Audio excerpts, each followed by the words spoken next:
Hello. இப்போ மணி பார்த்திங்கன்னா காலையில் 4:50 சமைக்க போகிறோம். ஹெல்லோ ஹெல்லோ ஹெல்லோ நல்லா இருக்கு கொஞ்சம் மேலே தூக்கு. ஓகே.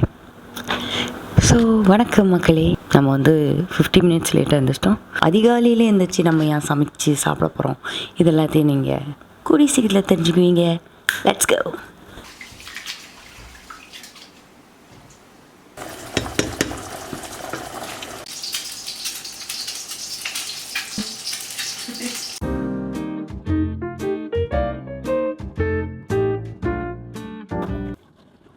இன்னைக்கு இதுதான் நம்ம சாப்பாடு. மணி இப்போ 57. ஒரு 2 நிமிஷத்தில் சாப்பிட்ருவேன், நோ ப்ராப்ளம். இது வந்து முட்டை பெலூர் மாத்து சில்லி படி, அதுதான் இதோட பேர். இது வந்து ரெசிபி ரமாடான்னு சொல்லி சோஷியல் மீடியாவில் பார்த்தேன். அந்த ரெசிபி தான் இது.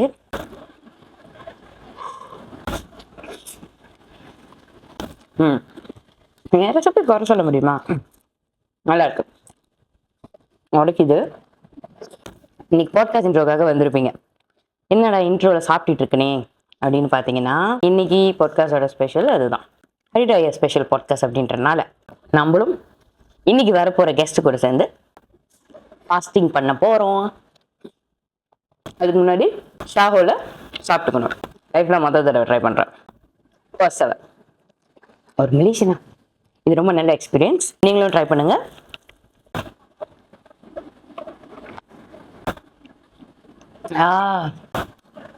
சாப்பிட்றேன், நீங்களும் போய் சாப்பிடுங்க. பாட்காஸ்ட்ல மீட் பண்ணுவோம். பாய். One eternity later. Action. Welcome back to the third episode of TV Jacked podcast, the unfiltered narratives with Divya, Veg and John. இன்னைக்கு நம்ம இர்ஃபான் ஜைனி அவர்கள் நம்ம கூட ஜாயின் பண்ணியிருக்காங்க. போட்ட வீடியோவில் வந்து நான் காலேஜ் சாப்பிட்டல, இப்போ நம்ம அதை வந்து புக்கா பண்ண போகிறோம். நிஜமாலே நடுவில் இவங்க சாப்பிட்டாங்களா இல்லையான்றது கடவுளுக்கு தான் தெரியும். இருந்தாலும் அவங்கள நான் நம்புறேன்.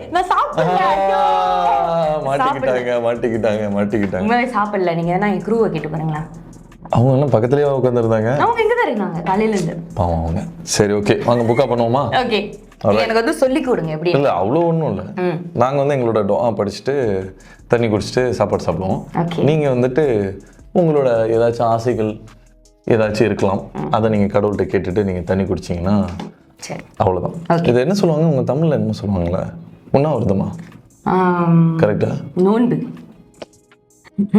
உண்ணாவிரதம்னா சாப்பிடாம இருக்கிறது. கரெக்ட் தானே? ஆமா, நோன்பு சேம் ஸ்டாஃப். நோன்புனா போஸா? Same stuff. உபவாசம். உபவாசம். ஓகே, சூப்பர் வாசம். வாங்க சாப்பிடலாம். சாப்பிடலாம். ஓகே, லெட்ஸ் பர்போகா. சாமி கும்பிடல.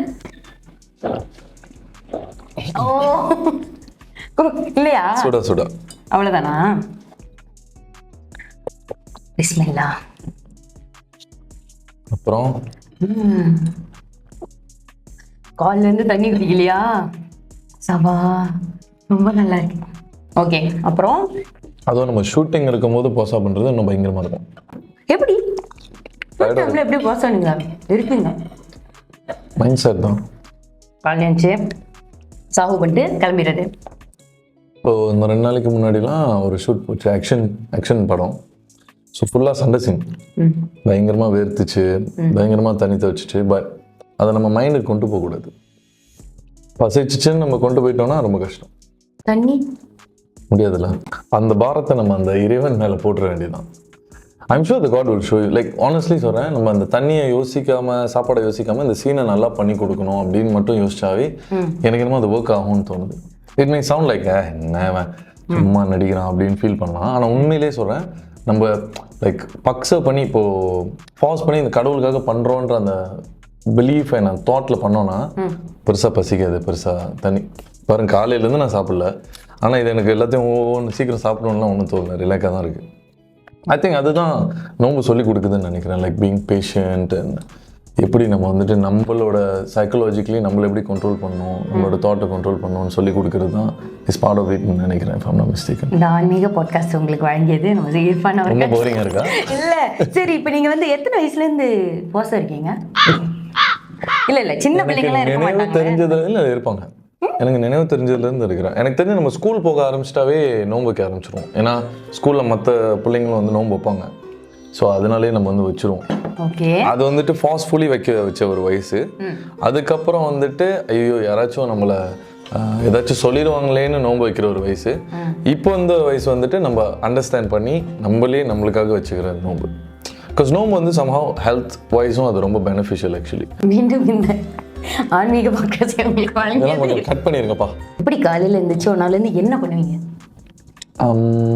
இப்போ நான் வந்துட்டு யூஸ்வலி காலையில் எந்திரிச்சேன்னா முதல்ல நான் தூங்கிருக்கவே மாட்டேன் அந்த நைட்டு. பிகாஸ் நைட்டு ஏதாச்சும் வேலை இருக்கும். அது அப்படியே ட்ராவல் பண்ணி காலையில் 5 மணி ஆயிரும். சாப்பிட்டுட்டு அதுக்கப்புறம் ப்ரே பண்ணிட்டு இப்போ ஷூட் இல்லைன்னா தூங்க முடியும். ஷூட் இருந்துச்சுன்னா அப்படியே ஷூட் போயிடுவேன். பட் அது ஹெல்த்தியான ஒரு விஷயம் கிடையாது. பட் சில நேரத்துக்கு நம்மளுக்கு வேறு வழி இல்லை. ஸோ ஷூட் போயிட்டு அந்த ஷூட் கிடைக்கிற கேப்பில் எங்கேயாச்சும் பிரேக் கிடைக்கும் போது ஐ வில் ட்ரை டு கொஞ்ச நேரம் லை டவுன் பண்ணி ரெஸ்ட் பண்ண ட்ரை பண்ணுவேன். ஸோ அந்த ஷூட் வந்து ஃபார் எக்ஸாம்பிள் அந்த ஆக்ஷன் மூவி நான் சொன்னது காலையிலே போய்ட்டு மேக்கப் மற்றவங்க பிரேக்ஃபாஸ்ட் சாப்பிட்டுட்டு இருக்க டைமில் நான் என் டயலாக்ஸ் எல்லாம் பார்த்துட்ருப்பேன். அதுக்கப்புறம் நம்ம சீனுக்குள்ளே போயிட்டு வில் ட்ரை டு அந்த அந்த எனர்ஜி வந்து கம்போஸ் பண்ண பார்ப்போம். விச் இஸ் லைக் ரொம்ப யார்கிட்டையும் பேச மாட்டோம்.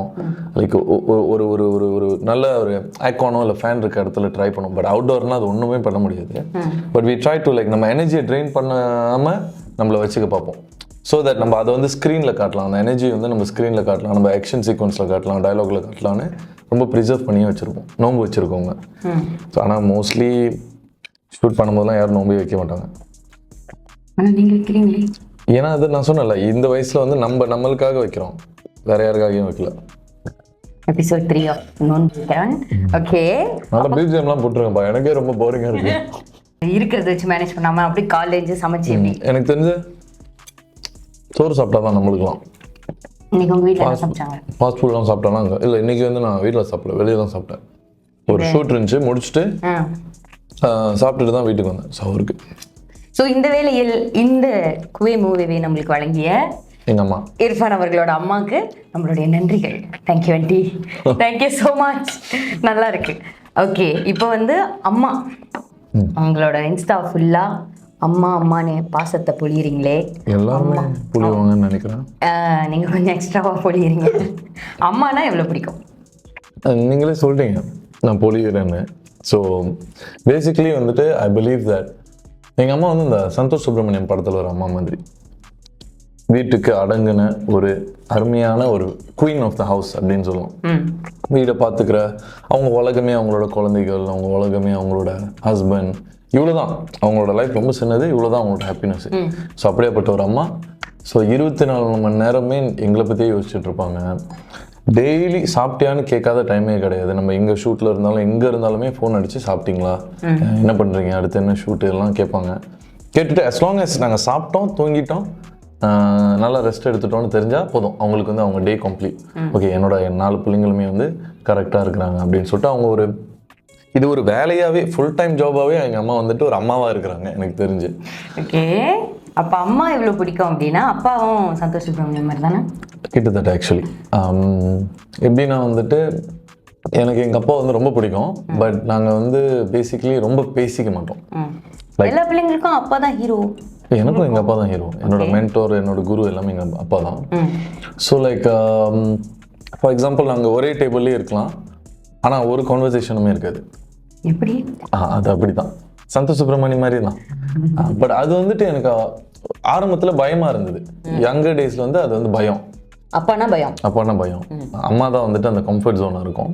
பட் இப்போ வளர்ந்தோன்னு தான் ஐ ரியலைஸ் தட் அந்த ஒரு சின்ன அச்சம், சின்ன பயம் தான் இன்னைக்கு நான் என்னவா இருக்கணும் அதுக்கு ஒரு காரணமாகவே இருக்குது.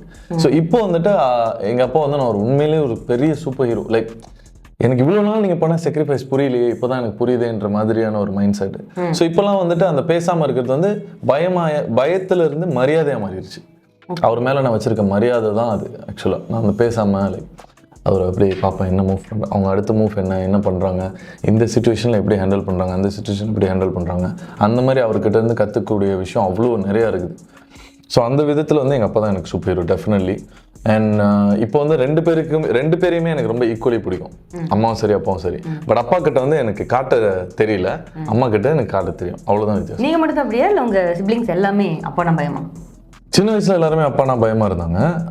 ஆனால் இப்போ வந்துட்டு கொஞ்சம் என்னை விட மற்ற மீதி 3 பேர் வந்து கொஞ்சம் க்ளோஸ் தான் அப்பா கூட. லைக் நார்மலாக பேசிப்பாங்க. ஏன்னா அப்பா வந்து இப்போ என்கிட்ட கொஞ்சம் okay, like we talk, but it's not as much as like எங்கள் அம்மா கூட நான் பேசுகிற மாதிரி இல்லை. இப்போ எக்ஸாம்பிள் எப்படின்னா, இப்போது நான் ஒரு விஷயம் கேட்கணுன்னா எங்கள் அம்மா கிட்ட சொல்லி பாப்பா கிட்ட கேளுங்கம்மா அப்படின்னு சொல்லி, அப்புறம் எங்கள் அப்பா அதே தான் பண்ணுவார். எங்கள் அம்மா கிட்ட கேட்டு என்ன ஆச்சு அவனுக்கு, ஏன் அவன் இன்னைக்கு இன்னும் ஒரு மாதிரி இருக்கான், அவனுக்கு என்ன உடம்பு சரியில்லையா, ஆனால் நான் அங்கே தான் இருப்பேன், என்கிட்ட கேட்க மாட்டாங்க. ஆனால் அது ஒன்றும் இல்லை, அது ஒரு மாதிரியான அதுவும் ஒரு மாதிரியா நல்லா தான் இருக்கும் அந்த ஃபீலிங். சரி, இர்ஃபான்னா யார்? இப்போ நமக்கு தெரிஞ்ச வரைக்கும் இர்ஃபான்னா ஒரு படம் நடிக்கிறவர், பிஸ்னஸ் பண்ணுறாரு. ஆனால் இர்ஃபான்னா இயற்கையில் உங்களோட பேக்ரவுண்ட் என்ன? பேக்ரவுண்டா ஒரு 5 வயசு இர்ஃபான் போவோம். 5 வயசு இர்ஃபான். உங்கள் நிக் நேம் என்ன? இர்ஃபான். இல்லை, இர்ஃபான் தான். ஒரு 5 வயசு இர்ஃபான்லேருந்து வருவோம். யார் அவர்? எப்படி ஸ்கூலுக்கு போனார்? எங்கே பிறந்து வளர்ந்தாரு? பேசிக்கலி கேரளா தான் பிறந்தேன். கேரளா பிறந்து இங்கே வளர்ந்து, அண்ட் எங்கள் அப்பா வந்துட்டு அந்த டைமில் வந்து நியூஸ் பேப்பர் போட்டுருந்தாங்க.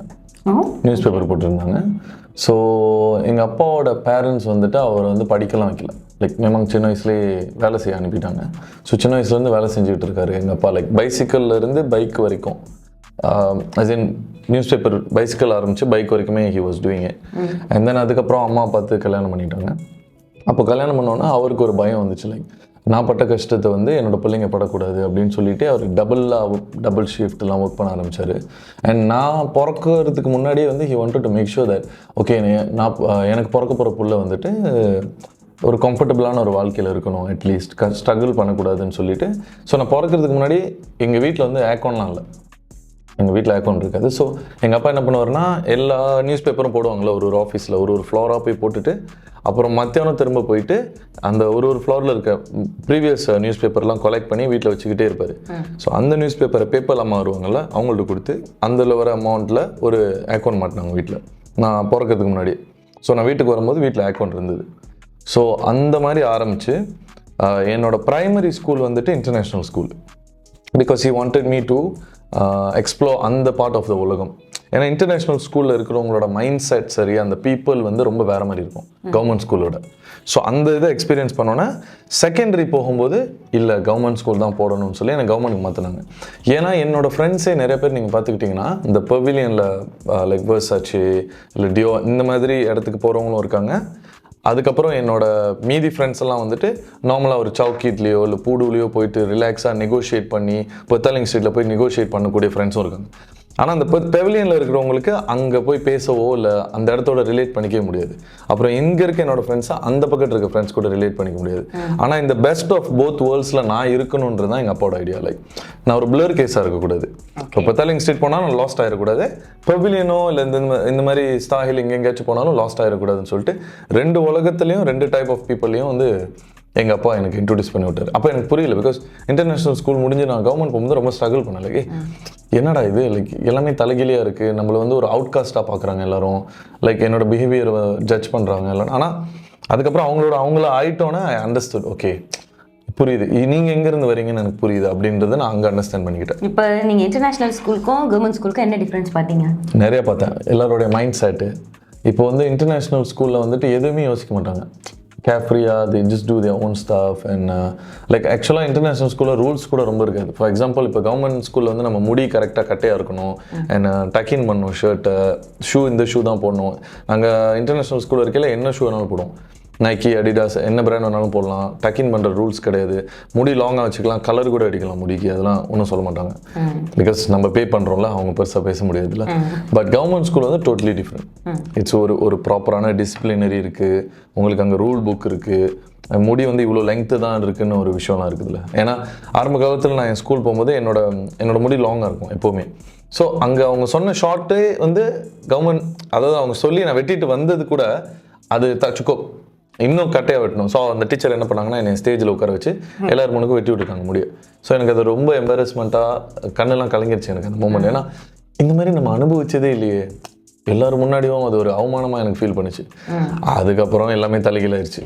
நம்ம டீச்சரோட ஃப்ரெண்ட்ஸ் ஆகி லைக் ஸ்கூலோட லைப்ரரியன் ரொம்ப டிஃப்ரெண்ட் ஆச்சு. ஆனால் உண்மையை சொல்லணும்னா நான் கவர்மெண்ட் ஸ்கூல் தான் ரொம்ப என்ஜாய் பண்ணேன் இன்டர்நேஷ்னல் ஸ்கூலோட. ஓகே, அப்போ ஸ்கூலில் வந்து நார்மலாக பந்தேக் பண்ணுறது பண்ணியிருக்கேன். ஃபோனு அம்மா அப்பாவுக்கு தெரியாம. ஆனால் நீங்கள் அம்மா அப்பாவுக்கு தெரிஞ்சு வச்சிருப்பீங்க. இல்லை எத்தனை எங்கள் அப்பாலாம் வந்து பயங்கரமான அந்த டிசிப்ளினரி அதெல்லாம் கன்ஃபார்ம். எப்போ உங்களோட முதல் ஃபோன் நீங்கள் பாய்ச்சிங்க? என்ன ஃபோன் பாய்ச்சிங்க? ஒரு சாம்சங் நினைக்கிறேன். அந்த ப்ளூ ஸ்க்ரீனாக இருக்கும், மேலே ஒரு குட்டி என்டேனா மாதிரி. ஸோ அது அப்பாவோட பழைய ஃபோனு. அவங்க பாய்க்காத போது எனக்கு கொடுத்துருந்தாங்க. எதுக்குன்னா டியூஷனுக்கு நம்ம போகிறேன்னு நினைக்கிறேன், ஃபேமிலி மிஸ்டேக். டியூஷன் போயிட்டு முடிஞ்சோன்னே அடிச்சுட்டு லைக் முடிஞ்சுன்னு சொல்கிறதுக்கு தான் அந்த ஃபோனு. ஸோ அவ்வளோதான். அதுக்குள்ளே அந்த ஸ்னேக் அண்ட் இந்த கேம்ஸ் இருக்கும், அவ்வளோதான். இவ்வளோ தான் இருந்துச்சு. யாருக்கும் மற்றவங்களுக்கு ஃபோனும் இருக்காது. ஸோ யாருக்கும் நம்ம அடித்து பேசவும் மாட்டோம், மெசேஜ் பண்ணுற அந்த வேலைலாம் இருக்காது. ஐ திங்க் ஃபேமிலி மிஸ்டேக்குன்னு ஒரு 12 years old 13 years old நினைக்கிறேன். 13 ஒரு ஃபோன் வைக்கிறான். சரி, ஓகே. அப்போ கவர்மெண்ட் ஸ்கூல் போனோன்னே ஒரு சர்டன் வயசு வந்துருச்சு. ஸோ கேர்ள் ஃப்ரெண்ட்லாம் இருந்திருக்கும். கேர்ள் ஃப்ரெண்டு நான் சொல்ல மாட்டேன். உங்களோட ஸ்கூல்ல ஃபர்ஸ்ட் லவ் இருந்திருக்கு. லைக் ஃபார் எக்ஸாம்பிள் லைக் ஒருத்தவங்க கிட்ட நம்ம வந்து எல்லா விஷயத்தையும் ஷேர் பண்ணிக்கிட்டு அவங்க கிட்ட தான் ரொம்ப டைம் ஸ்பெண்ட் பண்ணிக்கிட்டு இருந்தோம். அவங்களை கேர்ள் ஃப்ரெண்ட் நம்ம கன்சிடர் பண்ணோம். கேர்ள் ஃப்ரெண்டு அதான். ஆனால் லைக் அந்த டைம் வந்து அது எனக்கு என்னமோ அது ஒரு சும்மா பப்பி லவ் அந்த மாதிரி தான் தோணுது. Like it's not like a serious stuff எனக்கு தெரிஞ்ச வரைக்கும். இப்போ வரைக்கும் கான்டாக்ட்ல இருக்கீங்களா அவங்க கூட? யாரும் இல்லை இல்லையா? சரி, இந்த பாட்காஸ்ட் வழியாக உங்களுக்கு ஒரு மெசேஜ் சொல்லணும்னா என்ன சொல்லுவீங்க? உங்களோட இர்ஃபானோட அம்மா அப்பாவே பார்த்துக்கோங்க. எத்தனை வயசுல? இல்லை அவங்களுக்கு தெரியும். அவங்களுக்கு தெரியுமா? 14-15 வயசு. ஏன்னா அம்மா தான் கூப்பிட்டு சொன்னாங்க, அட்வைஸ் பண்ணாங்க. இந்த வயசில் வர்றது வந்து என்ன லைக் இட்ஸ் இது வந்து லவ் ஃபண்ட் கன்சிடர் பண்ண முடியாது அப்படி இப்படின்னு சொல்லி அட்வைஸ் பண்ணி அந்த பிள்ளைக்கும் அட்வைஸ் பண்ணாங்க. ஆக்சுவலாக அவங்க வந்து எனக்கு ஃப்ரெண்டு தான், அம்மாவுக்கு தெரியும் அவங்கள. ஸோ அம்மாவும் அட்வைஸ் பண்ணாங்க. அண்ட் இப்போ நான் நினைக்கிறேன் அவங்களோட லைஃப் ஜேர்னியில் இருப்பாங்கன்னு நம்புகிறேன். So I didn't really like அதை போய் நம்ம இன்டர்வியூ பண்ணக்கூடாது அப்படின்னு சொல்லி. இன்டர்வியூலாம் நீங்கள் பண்ண வேணாம். 14-15 வயசுல இருந்த அந்த பப்பி லவ்க்கு வந்து இப்போ நீங்கள் வந்து மெசேஜ் சொல்கிறீங்க. மெசேஜோ விஷோ இல்லை, அவங்க ரொம்ப அருமையானவங்க. ஸோ ஐ ஹோப் தட் அவங்க அதே மாதிரி ஆசமாக கடைசி வரைக்கும் இருந்து அவங்க சுற்றி இருக்க எல்லாருமே ஆசமாக வச்சுப்பாங்கன்னு நம்புகிறேன். அவங்களுக்கு நீங்க நம்பிக்கை வைக்கிறீங்க, அது வேற. அவங்களுக்கு நீங்க என்ன சொல்றீங்க அதான் சொல்ல வரேன். வாட் யூ எக்ஸ்பெக்ட் வேற, அவங்களுக்கு ஏதாவது சொல்றீங்க. நான் எக்ஸ்பெக்ட் பண்ணல. Okay okay. அவங்க ஒரு ஆசமான பர்சன், அந்த மாதிரி ஆசமா கடைசி வரைக்கும் இருங்க. இது உங்களோட நம்பிக்கை. சரி, இப்போ அவங்களுக்கு ஏதாவது சொல்லுங்க. என்னப்பா சொல்றது? அதான் நான் சொல்லணும். இல்ல be however you are, யாருக்காகவே மாறாதீங்க. just be. என்ன பார்த்து இல்ல, அங்க பார்த்து சொல்லுங்க, அப்பதான் அவங்க பாப்பாங்க. நீங்க பாத்துக்கிட்டு இருக்கீங்களான்னு எனக்கு தெரியல. அப்படி பாத்தீங்கன்னா நீங்க எப்படி இருந்தீங்களோ அப்படியே இருங்க கடைசி வரைக்கும், யாருக்காகவே மாறாதீங்க. ஓகே. ஸோ லவ், ஃபேமிலி இதெல்லாம் உங்களுக்கு வந்து சின்ன வயசுல இருந்தே அழகா வருது. இப்போ இர்ஃபானுக்கு லவ்னா என்ன? லவ்னா என்னன்னா, அஃப்கோர்ஸ் நான் ஃபர்ஸ்ட் அனுபவிச்ச லவ் வந்துட்டு அம்மா கிட்ட இருந்து தான். So it starts from the என்னன்னா வந்துட்டு லைக் நம்மளோட ஸ்ட்ரகிளை வந்துட்டு நம்ம சொல்லாமலே புரிஞ்சுக்கிறாங்கல்ல, அதுதான் என்னை பொறுத்த வரைக்கும் ஒரு லவ். இன்னொன்று வந்துட்டு இப்போது லெட்ஸே வந்துட்டு ஒரு சிச்சுவேஷனில் நம்ம சண்டை போட்டுட்டோம்னு வச்சுக்கோங்க, எக்ஸாம்பிள். ஓகேவா, சண்டை போட்டுட்டோம். பட் அவங்க வந்துட்டு அந்த ஈகோ அதெல்லாம் விட்டு கொடுத்து இவன் ரொம்ப டவுனாக இருக்கானேன்னு சொல்லிட்டு இவங்களுக்காக வராங்கல்ல, அதுவும் ஒரு பெரிய லவ், பெரிய சாக்ரிஃபைஸ் தான். பிகாஸ் ஈகோ இது எல்லாமே இல்லாமல் பரவாயில்ல, இந்த சிச்சுவேஷனில் ஹி நீட்ஸ் மீன்னு சொல்லி வராங்க பார்த்தீங்களா, அது ரொம்ப முக்கியமான ஒரு விஷயம்னு நினைக்கிறேன். And beyond that is, for example இப்போ என்னை எடுத்துக்கிட்டிங்கன்னா, என்னோட வேலையை புரிஞ்சுக்கணும். ஸோ அந்த வேலையை புரிஞ்சுக்க, ஏன்னா அது ரொம்ப ஈஸியான விஷயம் கிடையாது. பிகாஸ் எந்த கேர்ளுமே வந்துட்டு இப்போ அவங்களோட பாய் ஃப்ரெண்ட் வந்து இன்னொரு கேர்ள் கூட க்ளோஸாக இருக்கிறதுல பெருசாக விரும்ப மாட்டாங்க. பட் பீயிங் அன் ஆக்டர், இப்போ நம்ம ஒரு ஹீரோயின் கூட கெமிஸ்ட்ரி இல்லைனா நம்ம ஒரு நல்ல ஆக்டரும் கிடையாது. ஸோ இது வந்துட்டு ஒரு மாதிரியான பேலன்ஸாக இருக்கும். லைக் இங்கிட்ட நான் ஸ்க்ரீன்லேயும் ஒரு நல்ல பாய் ஃப்ரெண்டாக இருக்கணும், இங்கே நான் ரியல் லைஃப்லேயும் ஒரு நல்ல பாய் ஃப்ரெண்ட். ஸோ அந்த ஒரு விஷயத்தை புரிஞ்சுக்கக்கூடிய ஒருத்தவங்களா இருக்கணும். ஸோ அது வந்துட்டு ஒரு பெரிய சாக்ரிஃபைஸ் ஒரு பொண்ணுக்கு. ஏன்னா அவங்க வாட்டில் ரிலாக்ஸாக போயிட்டு ஒரு லாயரையோ இல்லை டாக்டரையோ கல்யாணம் பண்ணிட்டு சந்தோஷமா இருக்கலாம். ஏன் இந்த மாதிரி ஒரு ஆக்டரை கல்யாணம் பண்ணிட்டு கடைசி வரைக்கும் லைக் யோசிச்சுக்கிட்டே இருக்கணும், ஐயோ இவன் ஷூட்டில் தான் இருக்கானா இல்லை ஏமாத்திட்டு இருக்கானா, அந்த மாதிரி யோசிச்சுட்டு இருப்பாங்க. ஸோ அதுவே எனக்கு ஒரு பெரிய சாக்ரிஃபைஸாக ஃபீல் பண்ணுது. ஸோ அதனாலேயே வந்து லைக் எனக்கு லைக் அந்த ஹோல் லவ், அந்த கல்யாணம் விஷயத்துக்கு போனாவே லைக் ஏன் ஒரு புள்ளியோட வாழ்க்கையை நம்ம நாசம் பண்ணிக்கிட்டு அந்த புள்ள வாட்டிக்குள்ள வேற யாராச்சும் ஒரு நல்ல பையன் கல்யாணம் பண்ண மாட்டாரு. இது மட்டும் எங்க அம்மா பார்த்தாங்கன்னா செம்ம கடுப்பாயிருவாங்க. பட் இருந்தாலும் ஓகே கொடுத்தீங்கன்றதுக்காக உங்களுக்கு நான் ஹெல்ப் பண்ணியிருக்கேன் இந்த விஷயத்துல. இர்ஃபானோட முடிவு என்னன்னா, முடிவுலாம் இல்ல, அவங்க சொல்றதா முடிவு. வரைக்கும் கட்ட பிரம்மச்சாரி இருக்க போறாரு அப்படின்றது. சரி, ஃபேமிலினா உங்களுக்கு என்ன? ஃபேமிலினா வந்துட்டு a place that we go back to. என்ன நடந்தாலும் நீங்கள் இந்த உலகத்தில் எங்கே போனாலும் கடைசியாக நீங்கள் வந்து ரிட்டர்ன் பண்ணக்கூடிய ஒரு இடம் தான் ஹோம், ஃபேமிலி. அதுவாக தான் நான் பார்க்குறேன். உங்களுக்கு ஃப்ரெண்ட்ஸ்லாம் இல்லையா ஸ்கூல் டைமில்? நிறைய பேர் இருக்காங்க. இன்ன வரைக்குமே என்னோட ஸ்கூல் ஃப்ரெண்டு தான் என் ஃப்ரெண்டு. அப்படியா? ஆமாம். அப்போ ஃப்ரெண்ட்ஸ்னா உங்களுக்கு ஒரு டெஃபினேஷன் இருக்கும்ல, அது என்ன? ஃப்ரெண்ட்ஸ் வந்துட்டு இப்போ நீங்கள் ஃபேமிலி கேட்டுக்கிட்டீங்க. ஓகே, ஃபேமிலி வந்துட்டு ஏன்னா பிளட்டு என்னை பெற்றுட்டாங்க, அதனால லவ் பண்ணுறாங்கன்னு வச்சுக்கோமே. இவன் யார்? இவன் யாரோ ஒரு ஊரில் யாரோக்கு பிறந்த ஒரு பையன் எனக்காக அழுகிறானா இல்லை சிரிக்கிறானா இல்லை எனக்காக ஒரு டைமுக்கு வரானா, அது எவ்வளோ பெரிய விஷயம். கிட்டத்தட்ட ஒரு கேர்ள் ஃப்ரெண்ட் மாதிரி தான், ஆனால் ஒரு மேல் வெர்ஷனில். அண்ட் ஃப்ரெண்டுன்றது ஆக்சுவலி ஒரு கேர்ளாக கூட இருக்கலாம். ஓகே, ஸோ பேசிக்லி நம்மளோட கம்ஃபர்ட் ஜோன் அவங்க தான். நம்ம ஒரு விஷயம் நம்ம ஃபேமிலி கிட்ட பேச முடியாது, நம்ம கேர்ள் ஃப்ரெண்ட் கிட்ட கூட பேச முடியாது. ஆனால் இந்த ஒரு டீம் கிட்ட பேச முடியும்னா அவங்க தான் ஃப்ரெண்ட்ஸ். நம்மளை ஜட்ஜ் பண்ணாமல் நம்ம சில நேரத்துக்கு வந்து நம்ம சில இடத்துல வீக்காக இருப்போம், ஆனால் அந்த வீக்னஸையோ அந்த வல்னரபிலிட்டி வந்து வில் நெவர் ஷோ பீப்புள். ஆனால் அந்த ஒரு ஆள் கிட்ட காட்ட முடியும்னா அதுதான் அந்த ஃப்ரெண்டில். ஸோ ஐ திங்க் அதுதான் ஃப்ரெண்ட்ஸ்ன்னு நினைக்கிறேன். இது வேலைக்கு போயிருக்கீங்களா? ஆமாம், அப்பாவோட ரெஸ்டாரண்ட்டில் வர சொன்னேன். ஓகே, எப்போ? ஸ்கூல் முடிஞ்சோடனே அப்பா வந்துட்டு லைக் இதுக்கப்புறம் என்னவா இருந்தாலும் லைக் உனக்கு எதுவும் திங்ஸ் வாங்கணுமா எது வாங்கணும்னாலும் கடையில் நின்று சம்பளம் வாங்கி நீ வாங்கிக்கோ அப்படின்னாரு. அப்படியா? முதல் சம்பளம் எவ்வளோ வாங்கினீங்க? நினைக்கிறேன் எங்கள் அப்பா ஒரு 1000 வெள்ளி கொடுத்துருப்பாருன்னு நினைக்கிறேன், பணம் மிஸ்டேக்குன்னு. அப்புறம் டூயே டிரைவர் அப்பப்போ வருமா, அதெல்லாம் சேர்த்து கொஞ்சம் பல்காக இருக்கும். ஸோ அந்த மாதிரி தான் சேவிங்ஸ் பண்ணது. ஸோ லைக் இன்ன வரைக்குமே எங்கள் அப்பா கடைக்கு போனார்னா கடை கூட்டமாக இருந்துச்சுன்னா அவரே போய் தட்டெல்லாம் எடுத்து வச்சிருவாரு. லைக் பிகாஸ் அவர் அதை பண்ணும்போது ஆட்டோமேட்டிக்கலி அந்த ஸ்டாஃப்லாம் பேனிக் ஆக ஆரம்பிச்சிருவாங்க. ஐயோடி முதலாளியே இறங்கி வந்து வேலை செய்கிறார். ஆனால் எங்கள் அப்பா வந்து அதெல்லாம் அப்படி பார்க்க மாட்டார். ஏன்னா அவர் வந்து கிரவுண்டட்லேருந்து வந்தவர். இப்போ நியூஸ் பேப்பர் போட்டு அதுக்கப்புறம் மெதுவாக கடைலாம் திறந்து வந்தனால ஹி நோஸ் டு ஸ்ட்ரகிள். அவர் வந்துட்டு அந்த கௌரவம் இதெல்லாம் பார்க்க மாட்டார். என்னோட கடை, என் கடை சுத்தமாக இருக்கணும் அப்படின்னு நான் பார்ப்பாரு. ஸோ அந்த மாதிரியே இருந்த நாங்களும் அதெல்லாம் பார்க்க மாட்டோம். வில் ஜஸ்ட் கோ, அந்த தட்டு எடுக்கிறதோ ஆர்டர் எடுக்கிறதோ கேஷியராக இருக்கிறதோ எல்லாமே நம்ம பண்ணுவோம். ஏன்னா எனக்கு சமைக்க மட்டும் வராது. பட் என் தம்பிலாம் வந்துட்டு ஹீ லைக் சமைக்க ஆரம்பிச்சிட்டான். லைக் கடையில் இப்போ ஆள் பத்தலைன்னா சமைக்கலாம் போயிடுவான். ஸோ அந்த ஒரு கட்டத்தில் வந்து எப்படி இருந்துச்சுன்னா காலையில் வந்துட்டு காலேஜ் போவேன், எக்ஸாமோ இல்லை இது கிளாஸ்க்கு போயிட்டு மத்தியானம் வந்து ஸ்மார்ட் வீல் ஷூட் போவேன் ஸ்டோரில். அப்புறம் நைட் வந்து கடையில் போய் நிற்பேன். இந்த ஒரு சைக்கிளாக தான் போயிட்டு இருந்துச்சு ஒரு ஃபியூ மந்த்ஸ்க்கு ஒரு டைமில். சரி, இந்த ஸ்மார்ட் வீல் சொல்கிறீங்களா, அது எப்போ ஸ்டார்ட் பண்ணீங்க? உங்களுக்கு எத்தனை வயசு இருக்கும்போது? நினைக்கிறேன் எனக்கு ஒரு 18 வயசு இருக்கும்னு நினைக்கிறேன். 10 லைக் எனக்கு எக்ஸாக்டாக ஞாபகம் இல்லை, பட் 18-19 இருக்கும்னு நினைக்கிறேன். இப்போ டேவ் தான், டேவ் இப்போ இல்லை ஆக்சுவலி.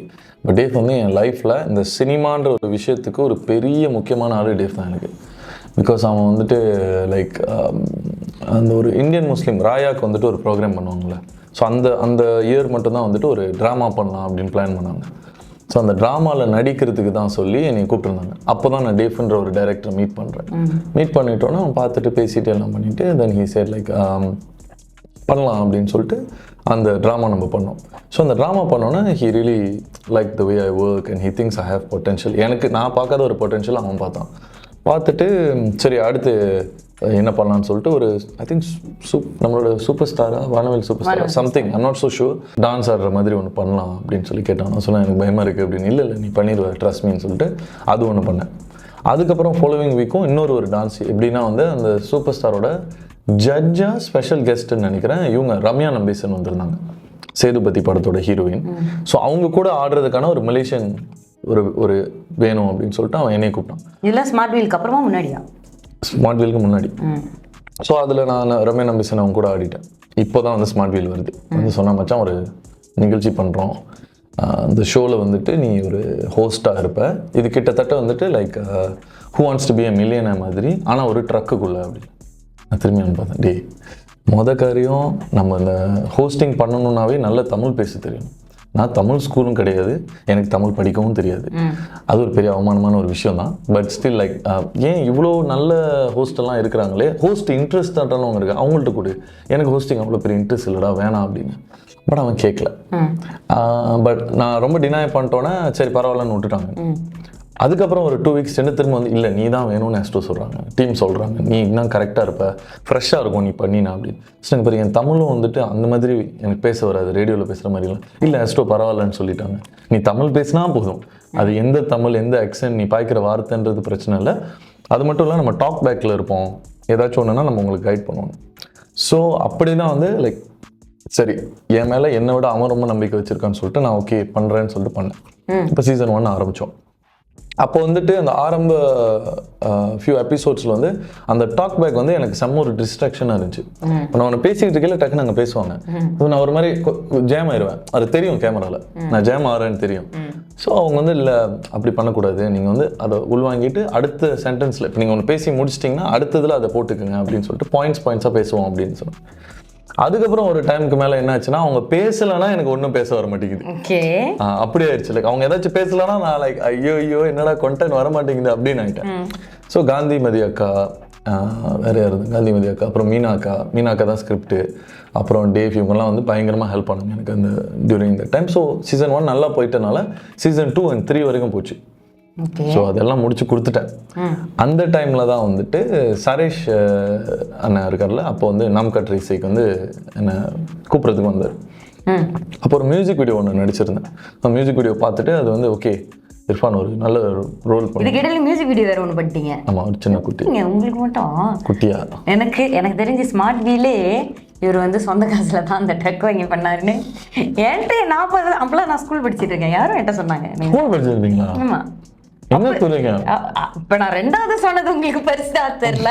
நான் ஸ்கூல் படிச்சதுதான் இப்ப முக்கியமா.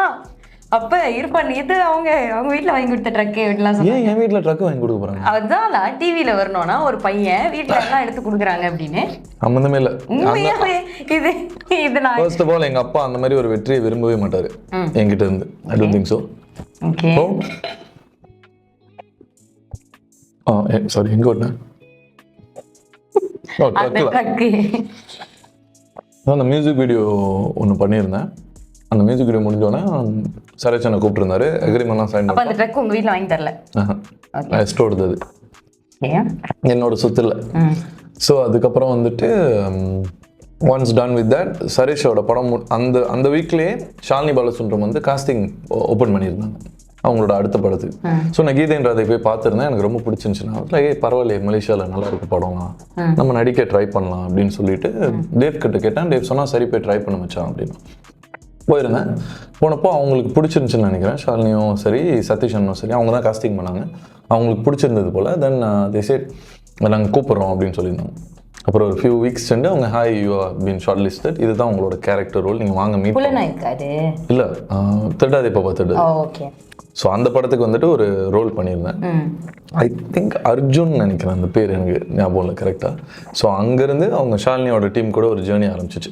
லைக் லிட்ரலி எனக்கு தெரிஞ்சு திருடாதே பாப்பா திருடாதே, புலனாய்வு, பல்லவி பேக்கரி, மென்தே 4 ப்ராஜெக்ட் அவங்க கூட நான் பண்ணிட்டேன். எனக்கு அவங்கக்கிட்ட என்ன பிடிச்சிருந்துச்சுன்னா அந்த ப்ரோக்ரஸ் எனக்கு காமிச்சாங்க. லைக் ஒரு சின்ன ரோல்ல இருந்து அப்புறம் புலனாய்வு போயில அந்த ரோலை விட கொஞ்சம் ப்ராமினென்ட்டான ரோல். அப்புறம் பல்லவி பேக்கரியில் என்னை ஹீரோவாகவே ஆக்கிட்டாங்க. அப்புறம் எனக்கு ஷூர் தெரியல அரேஞ்ச்மெண்ட் மென்தேயும் பல்லவி பேக்கரி எப்படின்னு. And as we go even இந்த சேலரி அவங்க அழகா ஏற்றி கொடுத்தாங்க. அப்புறம் என்னோட அந்த ஸ்கோப்பும் வந்து இன்க்ரீஸ் பண்ணாங்க. ஸோ அந்த விதத்தில் லைக் ரொம்ப thankful to Shalini for that and Satheesan. And இப்படி வந்த ஜேர்னியில் தான் அப்படியே மூவிஸ் சீரீஸ் இப்படிலாம் போயிட்டு இருந்துச்சு. இப்போ எல்லாம் படிப்படியாக வந்திருக்கீங்க, ஆடிஷன்லாம் போய். அப்படிதான் எல்லாரும் பண்ணணும்னு நினைக்கிறேன். எல்லாரும் அப்படிதான் போறாங்க, நீங்க அப்படி போறீங்களா அப்படின்னு? நான் ஓவரா இல்ல, என்ன சும்மா அப்படியே கண்ணை மூடிட்டு தூக்கிட்டு எடுத்துட்டு வந்துருவாங்களா? நம்ம மக்கள் வர உங்களுக்கு தெரியுமா? சரி, டென்ஷன் ஆகாதீங்க. தண்ணி வேணும்னா சொல்லுங்க, எடுத்துட்டு வர. ஆக்சுவலி வேணும், கொஞ்சம் உரைக்குது. ஓகே, நான் கேட்கணும்னு நினைச்சேன். சின்ன வயசுல இருந்து இதெல்லாம் சொன்னீங்களே, குருவி படத்துல எப்படி நடிச்சீங்க? அது வந்துட்டு ஆக்சுவலாக குருவி படம் ஷூட்டிங் ஓடிட்டு இருந்துச்சு மலேசியாவில். ஸோ ஓடிட்டு இருக்கும்போது எல்லாருக்குமே அந்த விஷயம் தெரியும்ல, இப்போ விஜய் வந்திருக்காரு எல்லாம் சொல்லிட்டு. ஸோ தளபதி ரொம்ப பிடிக்கும். ஸோ அப்பா வந்துட்டு ஷூட் பார்க்குறதுக்கு கூப்பிட்டு போயிருந்தார். ஸோ அங்கே போனப்போ வந்துட்டு அங்கே வந்து ஒரு சீன் ஒன்று நடக்க போகுது இப்போ. ஆனால் அந்த சீனுக்கு நடிக்கிறவங்க வந்து சுட்டபிளாக இல்லை போல். ஸோ நிறையா பசங்க ஒரு என் வயசு என்னோட ஒரு 2-3 வயசு குறைவான பசங்க கூட பசங்கள்லாம் வந்துட்டு போயிட்டே இருக்காங்க. அதுக்கப்புறம் வந்துட்டு கொஞ்ச நேரம் சின்ன அங்கே ஒரு ஏடியோ ஒரு ரகுவன் ஒரு பேர், இப்போ வரைக்கும் நான் அவர் கூட டச்சில் தான் இருக்கேன். வந்துட்டு தம்பி நீங்கள் நடிக்க வந்தீங்களா அப்படின்னு கேட்டாங்க. இல்லை, நம்ம ஷூட் பார்க்க வந்திருக்கோம் அப்படின்னு. அப்புறம் அப்பா கிட்டே கேட்டாங்க, நடிக்க முடியுமா, ஒரு இன்ட்ரெஸ்டடாக போடலாமா அப்படின்னு கேட்டாங்க. அப்போ சொன்னாங்க, பட் அவனுக்கு தமிழ் படிக்க தெரியாது. இல்லை பிரச்சனை இல்லை, நம்ம மேனேஜ் பண்ணிக்கலாம், ஒரு நல்ல ரோல் இது பண்ணுறாங்களா அப்படின்னு சொல்லிட்டு. அப்புறம் தரணி சார் கூப்பிட்டு வந்தாங்க, டைரக்டர். டைரக்டர் பார்த்துட்டு என்கிட்ட கொஞ்சம் நேரம் பேசிட்டோன்னே நான் நல்லா பேசுகிறானே, சரி ஓகே கூட்டிகிட்டு வாங்கன்னு சொல்லிட்டு உள்ளே கூட்டு போயிட்டாங்க செட்டுக்குள்ளே. கொண்டு போயிட்டு அதுக்கப்புறம் ஒரு 2 கேமரா இருந்துச்சுன்னு நினைக்கிறேன். ஓகே இதுதான் நடக்க போகுது, இப்படி இப்படி இப்படி இங்கே ஒருத்தவங்க வருவாங்க, அவங்கள்ட்ட டைலாக் பேசுகிறீங்க அப்படி இப்படின்னு. சரி ஓகே சொல்லிட்டு அந்த டைலாக் சொன்னாங்க. நானும் மெமரைஸ் பண்ணிட்டே இருக்கேன். மெமரைஸ் பண்ணிட்டு ஓகே டன். ஸோ என்னை தூக்கி அந்த ஜிங்கில் உட்கார வச்சாங்க. இன்னொரு லேடி ஒருத்தவங்க வந்துட்டு ஓகே த்ரிஷா வருவாங்க, இங்கே தான் நிற்பாங்க, நீங்கள் அவங்க கூட இந்த டைலாக் பேசுகிறீங்க, இவ்வளோ தான். ஓகே கேமராலாம் பார்க்கக்கூடாது அப்படின்னு ஓகேன்னு சொல்லிட்டு அப்புறம் த்ரிஷா வந்துட்டு ஹாய் மேம் த்ரிஷா அப்படின்னாங்க. எனக்கு தெரியும் மேம் அப்படின்னு பேசிட்டு அதுக்கப்புறம் ஓகே ரொம்ப ஈஸி. இப்போது இந்த மூமெண்ட்டில் நீயும் நானும் மட்டும்தான் இருக்கோம், வேறு யாருமே கிடையாது, இவங்க யாருமே தி டோன்ட் எக்ஸிஸ்ட். ஓகேவா, கேமரா ரோலிங் ஆக்ஷன் சொன்னோன்னே ஃபர்கெட் எவ்ரிபடி, நீயும் நானும் focus on me, tell you dialogue okay அப்படின்னாங்க. ஓகே ஹைஃபை சொல்லிட்டு அதுக்கப்புறம் அந்த டேக் போனோம். ஃபர்ஸ்ட் டேக்கே ஓகே ஆயிடுச்சு. உடனே அவங்க இந்த பையன் நான் லாக் பண்ணுங்கடான்னு சொல்லி ஒரு வாரம் வச்சு ஷூட் பண்ணிட்டானுங்க ஃபுல்லாக. இப்போ வரைக்கும் த்ரிஷா கூட நீங்கள் கான்டாக்டில் இருக்கீங்களா? ஆக்சுவலி கிடையாது, பட் அவங்கள இடையில மீட் பண்ண 2-3 தடவை. ஆனால் அவங்கள்ட்ட நான் சொல்லுவேன், உங்களுக்கு ஞாபகம் இருக்கா? பயந்துருவாங்க. இப்போ மட்டும் நான் தான் அவங்க தம்பியா நடிச்சவன்னு சொன்னேன்னா அவங்க பயந்துருவாங்க. ஆனால் 2-3 தடவை மீட் பண்ணி பேசியிருக்கேன், பட் நான் சொன்னதில்லை. ஓகே, இப்போ நான் கேள்விப்படுறதும் நீங்கள் சொல்கிறதுமே வித்தியாசமாக இருக்கு. உங்களோட ஜேர்னியே தெரியாமல் பயங்கரமாக ரூமர்ஸ் வருதுல்ல, வந்துட்டு இருக்குல்ல, எல்லாருக்குமே ரூமர்ஸ் வருது சாதாரண. இப்போ உங்கள் காது பட நிறைய கேட்டிருப்பீங்க, நான் இப்படிலாம் என்னை பற்றி பேசினாங்க அப்படின்னு. என்னென்ன ரூமர் இருக்கு? நம்பவே முடியலடா, நானா அப்படி அப்படின்னு. நான் ரொம்ப அதிகமாக சேலரி கேட்குறேன்னு சொல்லி ஒரு ரூமர்ஸ் இருந்துச்சு. ஓகே, ஐயோ அது சரியான காமெடியான ஒரு ரூமருங்க. ஏன்னா நான் சத்தியமாக சொல்கிறேன், நான் சினிமாவுக்கு வந்தது ஒரு பேஷனுக்காக தான், சம்பளத்துக்காக கிடையாது. அதனால தான் பிஸ்னஸ் தனியாக நான் பண்ணிகிட்டு இருக்கேன். ஏன்னா உண்மையை சொல்லணும்னா மலேசியா தமிழ் இண்டஸ்ட்ரியில் ஒர்க் பண்ணுற எல்லா ஆர்டிஸ்ட், எல்லா டேலண்ட்டுக்குமே லைக் க்ரூவாக இருக்கட்டும், கேமராமேன், டைரக்டர், யாராக இருக்கட்டும், ஒரு பெரிய சல்யூட். பிகாஸ் இவ்வளோ கம்மி சேலரிக்கு, சில நேரத்துக்கு சேலரி கூட இல்லாமல் வெறும் பேஷனுக்காக மட்டும் ஒர்க் பண்ணால் மட்டும்தான் நம்ம மலேசியா தமிழ் இண்டஸ்ட்ரியில் நீங்கள் சர்வைவ் பண்ண முடியும். ஏன்னா நீங்கள் இங்கே வந்துட்டு இது ஒரு கேரியராக பார்த்தீங்கன்னா யூ வில் நெவர் சர்வைவ். அதுதான் உண்மை. So I salute to each and every actor, எல்லாருமே, டீம், எவ்ரி ஒன். ஏன்னா யாருமே பணத்துக்காக இருந்தாங்கன்னா கடைசி வரைக்கும் இருக்கவே முடியாது நம்ம மலேசியா தமிழ் இண்டஸ்ட்ரியில். ஸோ அந்த விதத்தில் நான் சத்தியமாக வந்து சேலரி எவர்ட்டையுமே கேட்டதில்லை. மோஸ்ட்லி என்னோட ஃபர்ஸ்ட் கொஸ்டின் என்னன்னா ஸ்கிரிப்டு, கேரக்டரைசேஷன், என்னோட கேரக்டர் ஆர்க். ஸோ தட் எனக்கு தெரியும் நான் எவ்வளோ இம்பார்ட்டன்ட் இந்த கேரக்டர், அது எவ்வளோ டெவலப் பண்ணலாம், இது எனக்கு ஒரு ப்ரோக்ரஸாக இல்லையா அப்படின்றது தான் நான் பார்ப்பேன் மேக்ஸிமம். அதை தாண்டி ஓகே இப்போ இந்த கேரக்டருக்கு, இர்ஃபானுக்குல்ல, இந்த கேரக்டருக்கு நீங்கள் எவ்வளோ பட்ஜெட் வச்சிருக்கீங்க, அந்த பட்ஜெட் எவ்வளோ, அந்த பட்ஜெட்டை வந்து நான் அப்படியே எடுத்துப்போம். ஆனஸ்ட்டாக நான் நெகோஷியேட் பண்ணது எடுத்துக்குவீங்க. குறவு கூட எப்படி நீங்கள் டிசைட் பண்ணுவீங்க? உங்களுக்கு உங்களோட எக்ஸ்பெக்டேஷன் ஒன்று இருக்கும், இல்லையா, ஒரு லிமிட் இருக்கும். உங்களுக்கு புரியுதா? இந்த இண்டஸ்ட்ரிக்கு வந்துட்டாவே எக்ஸ்பெக்டேஷன் நீங்கள் வச்சுக்கவே கூடாது. அது ஒரு சாக்ரிஃபைஸ். 100 வெளி தான் கொடுப்பேன் அப்படின்னு சொன்னா அது நான் ஃப்ரீயாகவே நடிச்சு கொடுத்துருக்கேனே, ஃப்ரீயாக நடிச்சு கொடுத்துருக்கேன். சில நேரத்துக்கு வந்துட்டு லைக் சில ஷோக்கெலாம் போனாங்கன்னா அது ஏதோ கூப்போன்னு, இல்லை இப்போ ஹேம்பர் கிஃப்ட் அந்த மாதிரி கொடுத்துருவாங்க. பட் அதெல்லாம் பிரச்சனை இல்லை. பிகாஸ் நம்ம பேசிக்லி இதில் வந்து சம்பாதிக்கணும்னு வரல. சம்பாதிக்கணும்னா you have to be at a different பிளேஸில். இங்கே இருக்கக்கூடாது. போயிட்டு 9 to 5 வேலை செய்யுங்க, பிஸ்னஸ் பண்ணுங்க, அப்போனா தான் முடியும். ஸோ அந்த சர்வைவல் தான் வந்து இந்த பக்கெட்டு நான் பிஸ்னஸாக வச்சுருக்கேன். இது வந்துட்டு என்னோட பேஷன். என்னோட எப்படி தெரியுமா நான் இது பார்க்குறேன், எனக்கு நடிக்கிறதுக்கு ஒரு ஸ்டேஜ் கிடைக்குது, அதுக்கு காசு கொடுக்குறாங்க, அப்படி தான் நான் பார்க்குறேனே தவிர நான் கஷ்டப்பட்டு நடிக்கிறேன் இவ்வளோ தான் கொடுக்குறாங்கன்னு நான் அதை பார்த்தது. எனக்கு அதுதான் ரொம்ப காமெடியாக இருக்கும். ஏன்னா நான் கேட்கவே மாட்டேன் ஆக்சுவலாக. ஆனால் என்கிட்டே சொல்லியிருக்காங்க, ப்ரோ நாங்கள் ஆக்சுவலி உங்களை அந்த ப்ராஜெக்ட் கூப்பிடல ப்ரோ, ஏன்னா நாங்கள் நினச்சோம் நீங்கள் ரொம்ப எக்ஸ்பென்சிவ்னு. நான் உடனே ஒரே ஒரு கேள்வி தான் கேட்பேன், என்கிட்ட நீங்கள் கேட்டிருக்கீங்களா, ஒரு தடவையாச்சும் என்கிட்ட நீங்கள் கேட்டிருக்கீங்களா, கேட்டிருந்தா நானே சொல்லியிருப்பேனேன்னு சொல்லிட்டு. ஸோ லைக் மோஸ்ட்லி அந்த மாதிரி தான். I find it like very funny. ஏன்னா அப்படி இல்லவே இல்லை, அது டோட்டலி லைக் நான் என்னவோ அதுக்கு அப்படியே ஆப்போசிட்டாக இருக்கும் அந்த விஷயம். ஸோ அது மட்டும் தான் எனக்கு லைக் இது வரைக்கும். சரி, உங்கள் காதுகளுக்கு எட்டின ரூமர்ஸ் நீங்கள் வச்சுருக்கீங்க, உங்கள் காதுகளுக்கு எட்டாத, எங்கள் காதுகளுக்கு எட்டின மக்களோட சில விஷயம் இருக்கு, சில கேள்வி இருக்கு. இதெல்லாம் எப்படி லாக் பண்ணீங்க? அதெல்லாம் நாங்கள் எங்கள் டீம் பயங்கரமாக இறங்கி வேலை செய்வோம். Like how do you like ஆனஸ்டா உண்மையிலேயே கேட்குறேன். உங்களோட ஓகே மோஸ்ட் ஆஃப் த விஷயம் உங்களோட சோஷியல் மீடியா கமெண்ட்ஸ்லேயே பார்த்தா தெரியும். இன்னும் சில விஷயங்கள் இன்னும் சில இடங்களில் கேட்கப்பட்டது. உங்களோட பியர்ஸ் கிட்ட விசாரிச்சதுல அவங்க இதெல்லாம் எங்க கிட்ட சொன்னாங்க. சூப்பர். அவங்களுடைய நன்மை கருதி நாங்க அவங்களோட அடையாளம் மாட்டோம். ஐ அம் ஜஸ்ட் கியூரியஸ் லைக் எப்படி யார்கிட்ட போயிட்டு கேட்டிருப்பீங்கன்னு சொல்லி யோசிச்சேன். ஓகேவா, இப்போ வந்து அடுத்தடுத்து அவங்க எப்படி சொன்னாங்களோ அப்படியே நான் சொல்லுவேன். அது வந்து நீங்க ஆமாவா இல்லையான்னு சொன்னா, அது பொய்ன்னு நான் சொல்ல மாட்டேன். உண்மையா இல்ல, உண்மையா இல்லையான்னு சொல்லிட்டு ஜஸ்டிஃபை பண்ணும். ஆமானா ஏன் ஆமா, இல்லனா ஏன் இல்ல. ஓகேவா, ரெடியா? ஓகே. சின்ன படத்துக்குலாம் டேட் கொடுக்கவே மாட்டீங்களா? எது சின்ன படம் எது பெரிய படம்? அதாவது ஸ்டார்டிங்ல பட்ஜெட் குறைவா எல்லா ஆளுங்கெல்லாம். ஒரு 3 நாளைக்கு முன்னாடி ஒரு ஷார்ட் ஃபிலிம் பண்ணேன். ஓகே. அவங்க புதுசு புது டீம். ஆனால் ரொம்ப டேலண்டாக இருந்தாங்க, ஸ்கிரிப்ட் அருமையாக இருந்தது, ப்ரிப்பரேஷன் சூப்பராக இருந்தது. ஸோ அவங்களுக்கு வந்து நான் பண்ணி கொடுத்துருந்தேன். இப்போ நான் சொன்னல அந்த ஆக்ஷன் சீக்வன்ஸ் பண்ணேன்னு சொல்லிட்டு அந்த ஷார்ட் ஃபிலிம்க்கு ரொம்ப நல்லா பண்ணியிருந்தாங்க. ஸோ இப்போ அவங்க கிட்ட ஒரு சின்ன லேக்கிங் இருக்கும், ஏன்னா எக்ஸ்பீரியன்ஸ் இல்லை அதில். எனக்கு இருந்த அந்த எக்ஸ்பீரியன்ஸை அங்கே உள்ளுக்கு போயிட்டு அவங்க கிட்ட என்னால் முடிஞ்ச ஒரு சின்ன உதவி என்னன்னா, இந்த விஷயங்கள்லாம் ஏர்லியராகவே பண்ணிடுங்க, ஸோ தட் உங்களுக்கு அந்த பக்கத்து நல்லா இருக்கும் ஷூட் பண்ணும்போதுன்ற அந்த ஒரு விஷயமும் சரி. லைக் பட்ஜெட் வந்துட்டு அதே கேள்வி தான், எவ்வளோ வச்சிருக்கீங்க இந்த கேரக்டருக்கு? இர்ஃபான் ஜைனியா பார்க்காதீங்க, வேறவங்க இதில் நடிச்சிருந்தா எவ்வளோ வச்சிருக்கீங்கன்னு சொல்லிட்டு அவங்க ஒரு பட்ஜெட் சொன்னாங்க. அதை அப்படியே என்னோட மேக்கப் ஆர்டிஸ்ட் கிட்ட கொடுத்துட்டேன். பிகாஸ் எனக்கு என்னன்னா அந்த ப்ராடக்ட் ரொம்ப நல்லா இருந்துச்சு, அவங்க சொன்ன விதம் நல்லா இருந்துச்சு, அவங்க எவ்வளோ பேஷனேட்டாக இருக்காங்கன்றது எனக்கு ரொம்ப பிடிச்சிருந்துச்சு. ஸோ லைக் அந்த மாதிரி இப்போ நான் என்ன மாதிரி ஒரு ஆளை அவங்களுக்கு மோட்டிவேட் பண்ணலன்னு வச்சுக்கோங்களேன், அதுக்கப்புறம் அவங்க லாஸ்ட் ஆயிடுவாங்க. ஒரு கட்டத்தில் அவங்க லாஸ்ட் ஆயிடுவாங்க. அது வேணாம். நம்ம இண்டஸ்ட்ரி நல்லா இருக்கணும்னா அது கீழேயும் சரி மேலேயும் சரி கரெக்டாக இருந்துச்சுன்னா தான் நல்லா இருக்க முடியும். ஓகே. ஸோ நான் பண்ணியிருக்கேன், ஆக்சுவலாக நிறையா பண்ணியிருக்காங்களாம், புதுமுகங்கள் பார்த்துக்கோங்க. சரி, அடுத்த கேள்வி என்னன்னா, கேர்ள்ஸ் கிட்ட இருந்து எஸ்பெஷலி டிஎம்க்குலாம் ரிப்ளையே பண்ண மாட்டாரு. என்னங்க சொல்றீங்க? இன்ஸ்டாகிராம் டிஎம் தான், அதுவும் டிக்டாக் மற்றதெல்லாம். ஆக்சுவலி நீங்க நல்லா யோசிச்சு பார்த்தீங்கன்னா எல்லார் டிஎம்லயுமே இவன் இருக்காண்டா அப்படின்றதானங்க பிரச்சனை. டிஎம்ல இல்லைன்றதுலாம் ஒரு பிரச்சனையாங்க. இல்ல அதெல்லாம் பிரச்சனை தான் மக்களுக்கு முன் வைக்கிறாங்க. இல்ல ஆக்சுவலா வந்துட்டு நீங்களாம் வந்துட்டு உங்களோட போரிங்கான டைம், ஃபார் எக்ஸாம்பிள் சாப்பிட்டுட்டு இருக்கும்போதோ இல்லை சும்மா காரில் டிராஃபிக் ஜாம் உட்காந்துருக்கும் போதோ நீங்கள் வந்து என்ன பண்ணுவீங்க, டிக்டாக் ரீல்ஸ் பார்ப்பீங்க, மேபி இன்ஸ்டாகிராம் ரீல்ஸ் பார்ப்பீங்க. ஆனால் நான் முக்கால்வாசி என்னோட மெசேஜஸ் கமெண்ட்ஸ் தான் பார்ப்பேன். லைக் ஓகே, யாரோ ஒருத்தவங்க ஒரு ரெண்டமானவங்க நம்மளுக்கு மெசேஜ் அனுப்புறாங்கன்னா அதில் ஒரு ரீசன் இருக்கும்ல. சில நேரத்துக்கு அது ஒரு நல்ல விஷயமா இருக்கலாம், சில நேரத்துக்கு அது நெகட்டிவ். எக்ஸாம்பிள் வந்துட்டு ப்ரோ நான் உங்களோட அந்த எபிசோட் பார்த்தேன் ப்ரோ, ரொம்ப நல்லா பண்ணியிருந்தீங்க, அதெல்லாம் செம்ம மோட்டிவேஷனாக இருக்கும். ஸோ அவங்களுக்கு உடனே நம்ம வந்து ரொம்ப ரஷ்ஷிங்காக இருந்தால் கூட மேபி ஒரு லைக்காச்சும் நான் கொடுத்துருவேன் மேக்ஸிமம். பட் லெட்ஸே வந்து நெகட்டிவானா வந்து என்ன சொல்லுவாங்கன்னா, நெகட்டிவாக என்ன வரும்னா, ப்ரோ ரொம்ப நல்லா இருக்கு ப்ரோ நீங்கள் போடுற ப்ரோமோ இதெல்லாம், ஆனால் இது எங்கே ப்ரோ பார்க்குறது, நான் இந்தியாவிலேருந்து மெசேஜ் பண்ணுறேன், எனக்கு தெரில எப்படி பார்க்குறது, இந்த மாதிரி சொல்லுவாங்க. ஸோ அவங்களுக்கு வந்து எனக்கு என்ன சொல்கிறதுன்னு தெரியாது. ஆனால் இப்போ எனக்கு தெரியும், சூக்கா ஆப் ஆயிடுச்சிங்கன்னா நீங்கள் பார்க்கலாம் அப்படின்னு சொல்லிட்டு I will tell them most of the time.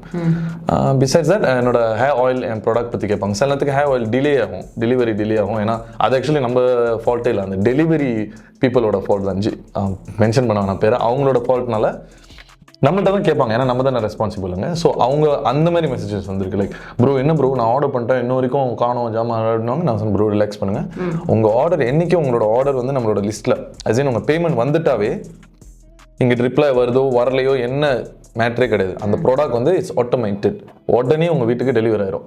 But அந்த டெலிவரி அவங்க தான் வந்துட்டு நம்மக்கிட்ட அந்த அப்டேட் பண்ணுவோம். அந்த டெலிவரி பண்ணுறாங்களா அவங்க ஒரு கோட் கொடுக்கணும்ல, அந்த ட்ராக்கிங் கோட், அது கொடுக்காத வரைக்கும் இங்கே நம்ம கொடுக்க முடியாது நம்ம கஸ்டமர் கிட்ட. அந்த இஷ்யூஸ் மாதிரி இருந்திருக்கு. இப்போ அந்த ஒரு மேட்டரும் நான் பார்த்தேன், போட்டிருந்தாங்க, நான் உங்களுக்கு மெசேஜ் பண்ணேன், இன்னும் எனக்கு ஜாமான் வரல, நீங்கள் ரிப்ளையே பண்ணல, என்ன ரீல்ஸ் போட்டுட்டு இருக்கீங்கன்னு ஒரு அக்கா பண்ணி. ஆமாம் நான் பார்த்தேன். அதெல்லாம் பார்த்து உடனே அவங்களுக்கு மெசேஜ் அனுப்பிடுவேன், பண்ணிடுவேன். ஆனால் அந்த கமெண்ட் நான் டெலிட் பண்ணல, ஜஸ்ட் அவங்களுக்கு ஸ்ட்ரைட்டாக டைரக்ட் டிஎம் பண்ணிட்டு உங்களோட பேர் என்ன, உங்கள் ப்ராடக்ட் என்னன்னு செக் நம்ம டீமோட இங்கே செக் பண்ணி. பிகாஸ் நிறைய ஆர்டர்ஸ் வரனால சம்டைம்ஸ் ஓவர்லுக் ஆகிருக்கும். ஆனால் ஓவர்லுக் ஆகிறது சான்சஸ் குறைவு.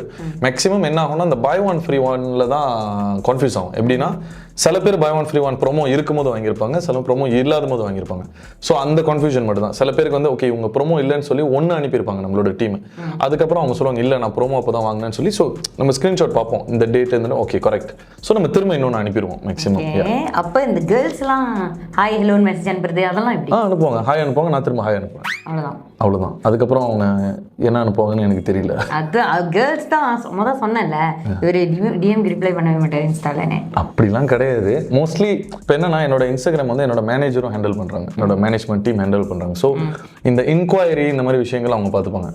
இந்த பர்சனல் மெசேஜ், இந்த உங்கள் படம் நல்லா பண்ணியிருக்கீங்க, இதெல்லாம் வந்து நம்ம என்டர்டெயின் பண்ணுவோம். இப்போ புதுசாக ஒரு டீம் வந்திருக்கு. எப்படின்னா ஹாய் எனக்கு ஒரு மக இருக்கு, அவங்க வந்து இந்த வயசு இந்த படிப்பை படிக்கிறாங்க, உங்களை ஹெல்ப் பண்ணுங்க. ஓ மாப்பிள்ளை கேட்டு பல பேர் வந்திருக்காங்க. அதெல்லாம் வந்து அதெல்லாம் அப்படியே எங்க அம்மாக்கு நான் அனுப்பி விட்டுருவேன். பிகாஸ் ஆக்சுவலி அம்மாவுக்கு வந்து நான் நடிக்கிறது பிடிக்காது. அம்மா வந்து ரொம்ப she is very Islamic. So அவங்களுக்கு வந்து நடிக்கிறது இந்த இதெல்லாம் இன்ட்ரெஸ்ட் இல்லை. பட் நான் கேட்டேன் ஏன் என்னன்னு சொல்லிட்டு, இல்லை இது சரி வராது, நாளை பின்ன உனக்கு கல்யாணம் வரணும்னா கூட அவங்க எப்படி உனக்கு கல்யாணம் பண்ணுவாங்க, லைக் அப்படி நான் முதல்ல சொன்ன அந்த கான்செப்ட் அம்மா சொன்னாங்க. ஆனால் இப்போ வந்து உல்ட்டா எப்படின்னா எங்கள் அம்மா வந்து என்னோட கர்சன் பிரதர்ஸ்க்குலாம் பொண்ணு பார்க்க மாப்பிள்ளை பார்க்க அப்படி பொண்ணு பார்க்க போனாங்கன்னா அங்கே எப்போ எனக்கு கல்யாணம் தான் ஃபர்ஸ்ட் கேள்வி. அப்புறம் அவங்களோட அம்மாவோட ஃப்ரெண்ட்ஸே வந்துட்டு வீட்டுக்கு வந்தாங்கன்னா இர்ஃபான் இருக்காரா, லைக் ஃபோட்டோ எடுக்க முடியுமா, சில நேரத்துக்கு ஏதாச்சும் ஒரு வெட்டிங்கில் வந்து அம்மா அப்பா இருப்பாங்க, இர்ஃபான் கொஞ்ச நேரம் வெட்டிங்க்கு வர முடியுமா, ஃபியூ பீப்புள் உங்களோட ஃபோட்டோ எடுக்கணும்னு கேட்குறாங்க. ஸோ அப்படி ஆயிடுச்சு. வேற வழியே இல்லாமல் அம்மா வந்துட்டு இப்போ சரி ஓகே என் மகனோட சந்தோஷத்துக்காக நான் இதை ஒத்துக்கிறேன் அப்படின்ற மாதிரி அப்பப்போ சீக்கிரட்டாகவும் பார்ப்பாங்கன்னு கேள்விப்பட்டிருக்கேன் என்னோட நிகழ்ச்சிகள் எல்லாம். அப்படியா? ஓ, அம்மா படம் அந்த இதுல ஷோலாம் பார்க்க மாட்டாங்களோ? மோஸ்ட்லி பார்க்க மாட்டாங்க. பட் ஆனால் இப்போலாம் வந்து பார்க்க ஆரம்பிச்சிட்டாங்கன்னு நினைக்கிறேன். பட் படத்தோட ப்ரீமியர் மூவ் அதுக்கெல்லாம் கூப்பிடுவேன். ஆனால் அந்த படத்தில் ஏதாச்சும் ஒரு ரொமான்ஸ் சீனோ இல்லை முந்தி வில்லன் பண்ணும்போது இந்த ரேப்பிங் சீன் அந்த மாதிரி ஏதாச்சும் இருந்துச்சுன்னா ரொம்ப கஷ்டமா இருக்கும் அது வந்து ஃபேமிலியோட பார்க்கறதுக்கு. பிஞ்சு நெஞ்சு இப்படி வஞ்சப்படுத்துறீங்களே. சரி, அந்த மாதிரி வர்ற அம்மாக்கு அப்பாக்கெல்லாம் என்ன சொல்லுவீங்க? எனக்கு பொண்ணு இருக்கு மாப்பிள்ளை வேணும் அப்படி கேட்டு வந்தாங்கன்னா என்ன பண்ணுவீங்க?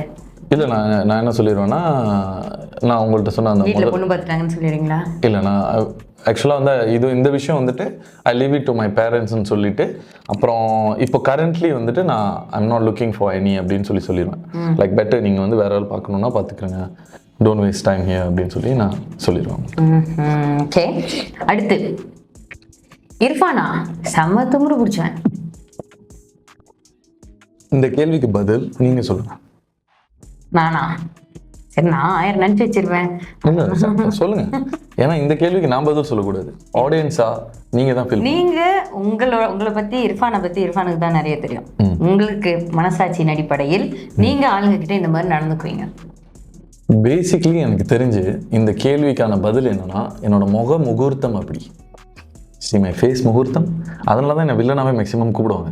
ஏன்னா நான் ஒன்றுமே பண்ண தேவையில்ல, சும்மா அப்படி பார்த்தனாவே திமிராக தான் இருப்பேன். ஸோ ஐ திங்க் அதுதான் பிரச்சனைன்னு நினைக்கிறேன். ஏன்னா என்கிட்ட வந்து பேசிட்டாங்கன்னா அந்த மாதிரி யாருமே சொல்ல மாட்டாங்க. ஆனால் பேசலைன்னு வச்சுங்களேன், லைக் அந்த வாயை திறக்காத வரைக்கும் நீ ஓகேடான்னு சொல்லுவாங்களா, அந்த மாதிரி நீ வாயை திறக்காத வரைக்கும் நீ திமிரு பிடிச்ச ஒரு சொம்பவங்கான ஒரு ஸ்டக்அப் கை. ஆனால் பேசிட்ட உடனே அப்படி கிடையாது. அட்வான்டேஜ் பயன்படுத்தி அப்படியே திமிராவே சுத்துவீங்களா? ஏன் இல்லை தெரியாது. ஆக்சுவலி ஒரு உண்மை தெரியுமா, இப்போ நான் லைக் இப்போ லெட்ஸ் இது வந்து நார்மலாக என்ன வெளியே பார்க்குற ஆடியன்ஸ் வச்சுங்களேன், எனக்கு பாதி நேரம் கண்ணு தெரியாது.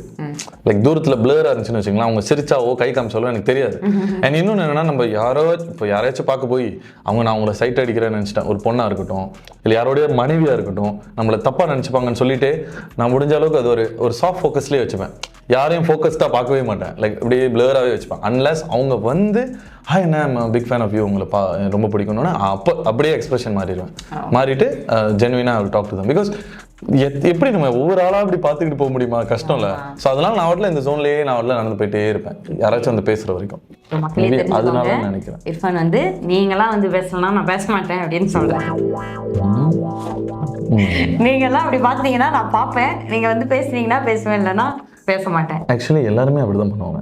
அப்படிதான் பண்ணுவாங்களா? போற வரவங்கள்ட்ட எல்லாம் பேசிக்கிட்டு இருந்தோம்னு வச்சுக்கோங்களேன், இல்ல பார்த்து சிரிக்கணும். அதான் அந்த சிரிக்கணும் தான், அது எனக்கு தெரியாது. அவங்க என்னை பாக்குறாங்களான்னு கூட எனக்கு தெரியாது. கொஞ்சம் நான் கண்ணாடி போடுவேன் ஆக்சுவலி. சரி, கண்ணாடி கழட்டி பக்கத்துல இருந்தா போலீங்களா, பக்கத்துல இருந்து ஸ்மைல் பண்ணா. எல்லா இடத்துலயும் கண்ணாடி போடுறதுனாலே நீங்க திமிரின்னு ஆளுங்க நினைப்பாங்களே.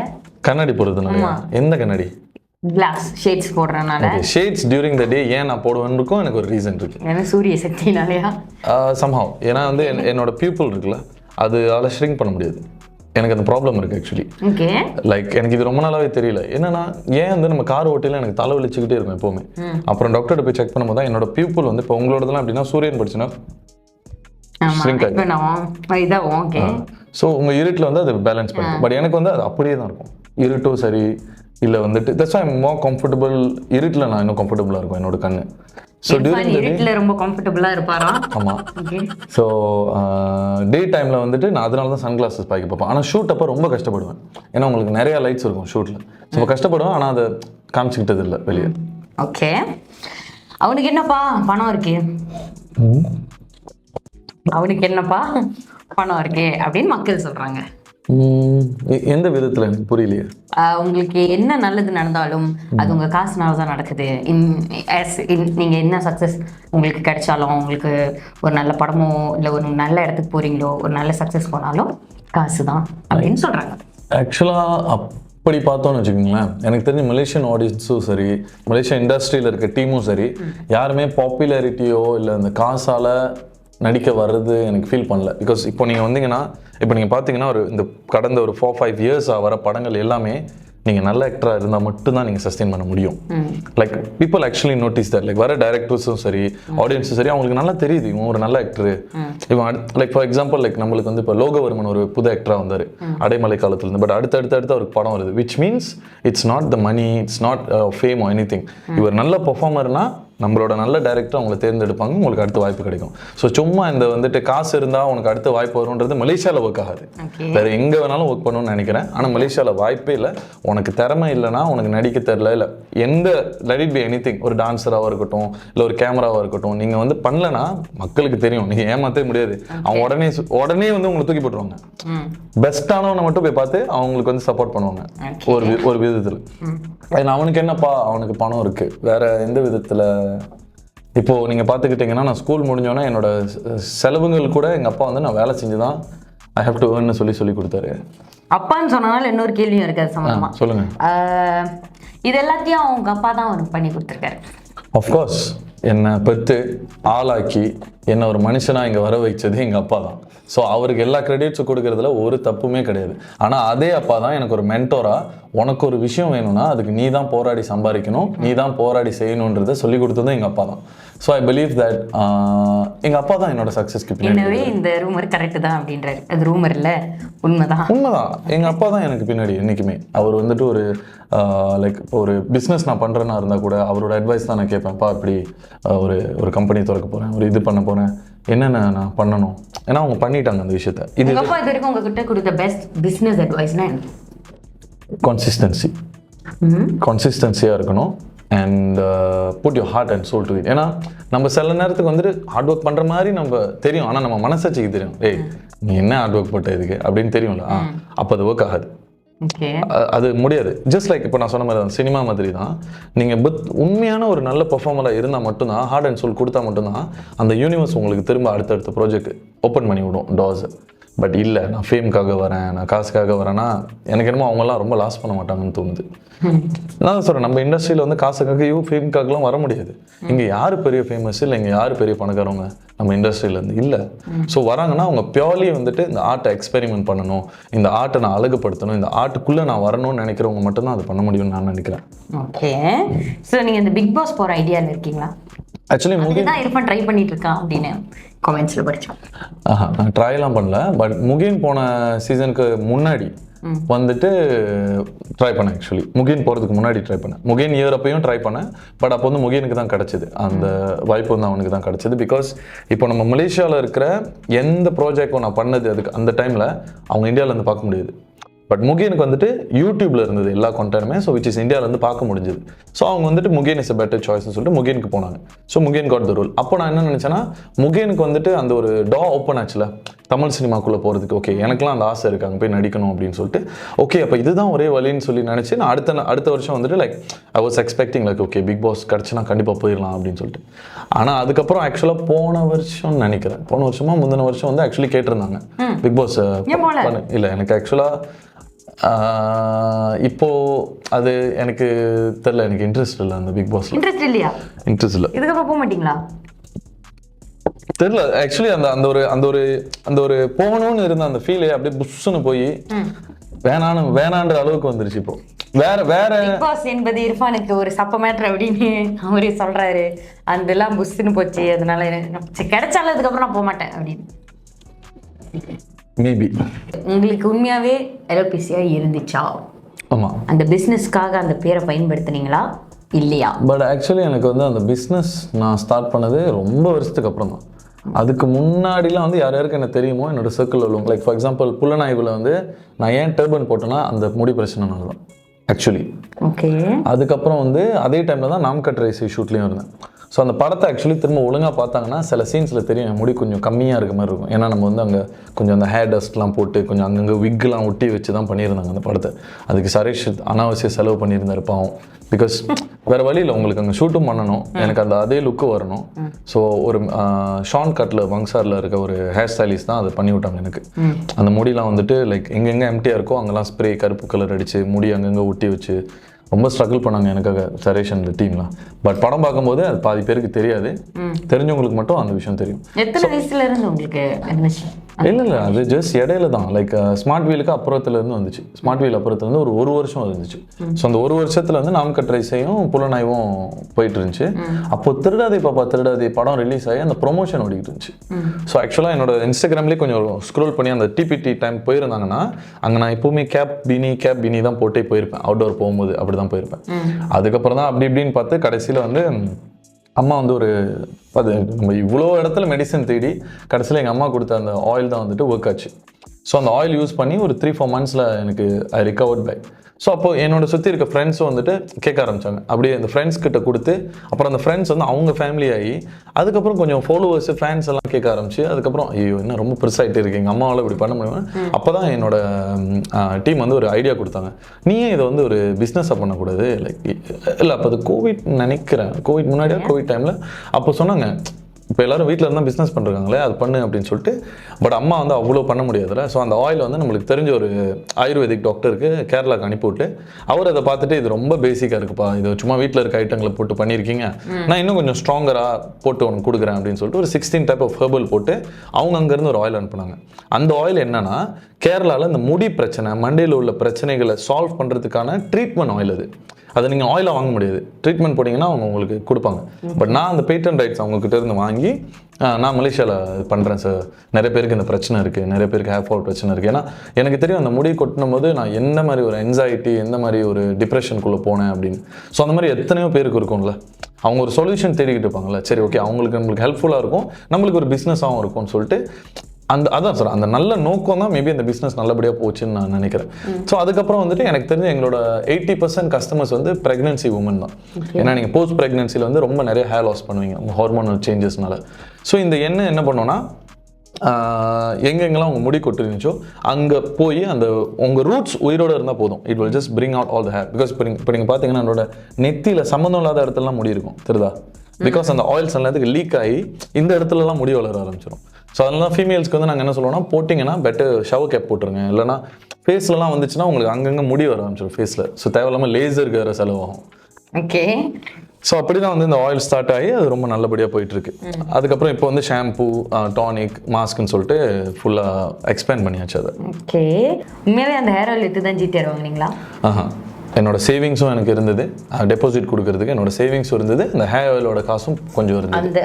என்னோட ஷூட்டிங் போட்டிருந்தீங்க சொல்லியிருந்தீங்க நான் வந்து இது பண்ணி அது வாங்கினேன் அப்படின்னு. ஆமாம் பேசிக்கலி வந்துட்டு நீங்கள் பார்த்தீங்கன்னா எனக்கு சேவிங்ஸ் இருந்துச்சு. நான் சின்ன வயசுலேருந்து சேர்த்து வச்சேன் சேவிங்ஸு. அதுக்கப்புறம் ஆன் டாப் ஆஃப் தட் என்னோட ஷூட்டிங் காசு அது இதெல்லாம் எனக்கு இடையில இருந்தது. அண்ட் ஆஃப்கோர்ஸ் ஃபைனலி வந்துட்டு என்னால் வாங்க முடிஞ்ச லெவலுக்கு நான் வந்தது வந்து அந்த ஆயிலால் தான். அந்த ஆயில் நல்லா போச்சு. அதுக்கப்புறம் இது வந்து என்னோட பெரிய ட்ரீம் ஆக்சுவலி ஜிடிஆர் எப்படியாச்சும் வாங்கிடணும்னு எனக்கு சின்ன வயசுலேருந்து ரொம்ப கனவு. ஐ திங்க் எவ்ரி கைஸ் இந்த கார் ட்ரீம் இருக்கும். ஸோ எனக்கு வந்து ஜிடிஆர் வாங்கணும் அப்படின்றது ரொம்ப பெரிய ட்ரீமாக இருந்தது. ஸோ அங்கே தான் வந்துட்டு அச்சீவ் ஆனோன்னா ரொம்ப சந்தோஷமாக இருந்தது. ஆக்சுவலாக அதை அந்த காடி வாங்கி ஒரு 8-9-10 months கிட்ட இருக்கும். நான் ஃபோட்டோவோ எதுவுமே போடலை அதை பற்றி. அதுக்கப்புறம் இவன் தான் வந்துட்டு என்னை அப்ரோச் பண்ணி bro I want to do content அப்படின்னு சொன்னப்போ தான் சரி ஓகேன்னு சொன்னோன்னு தான் அந்த வீடியோவே அவர் பண்ணார். சரி பண்ணிட்டு அவருக்கு ஒரு ரீச் ஆகும். நான் என்ன நினச்சேன்னா இதால் நம்மளோட என்ன பிஸ்னஸ்க்கு வந்து இன்னும் நிறைய பேருக்கு தெரிய வரும் தான் பார்த்தேனே தவிர லைக் அந்த காரெலாம் வந்து என்னோட எய்ம் கிடையாது ஆக்சுவலி. இன்னும் நிறைய பேருக்கு அதை பற்றி தெரிய வரும்ன்றது தான் நான் யோசித்தேன். பிகாஸ் நீங்கள் நம்ப மாட்டீங்க நம்மளோட கஸ்டமர்ஸ் நிறைய பேர் நம்மளுக்கு ஃபோன் அடித்து அழுகு கூட செஞ்சுருக்காங்க. பிகாஸ் ஒரு பேபிக்கு வந்துட்டு 7 months நினைக்கிறேன் 7 to 8 months அவங்களுக்கு என்னோட பிரச்சனை மாதிரி தான் எலோபிஷியா இருந்துச்சு. அங்கங்கே முடி வளராது. பட் இப்போ அந்த பிள்ளைக்கு ஆல்ரெடி 2.5 years இருக்கும். ஃபுல் முடி வளர்ந்து அவங்க ஆல்ரெடி ஜடெல்லாம் பின்னி வச்சுருக்காங்க. ஸோ அவங்க நம்மளோட என்ன தான் யூஸ் பண்ணாங்க. அப்போ அந்த அம்மா அவ்வளோ அழுது மெசேஜ் போட்டிருந்தாங்க லாங்க. பட் அதெல்லாம் நம்ம டெஸ்டிமோனியெல்லாம் வெளியே காட்டவும் மாட்டோம். வி டோன்ட் டெல் பிகாஸ் அந்த மாதிரி ஒரு ப்ரொமோஷன் தேவையே கிடையாது. ஏன்னா ஒருத்தவங்களோட இன்செக்யூரிட்டியாக அந்த முடி கொட்டுறது அந்த மாதிரி ஒரு விஷயங்கள் தான். அதனால தான் நான் விற்கும் போது கூட என்னையே காமிச்சு தான் நான் விற்பேன்.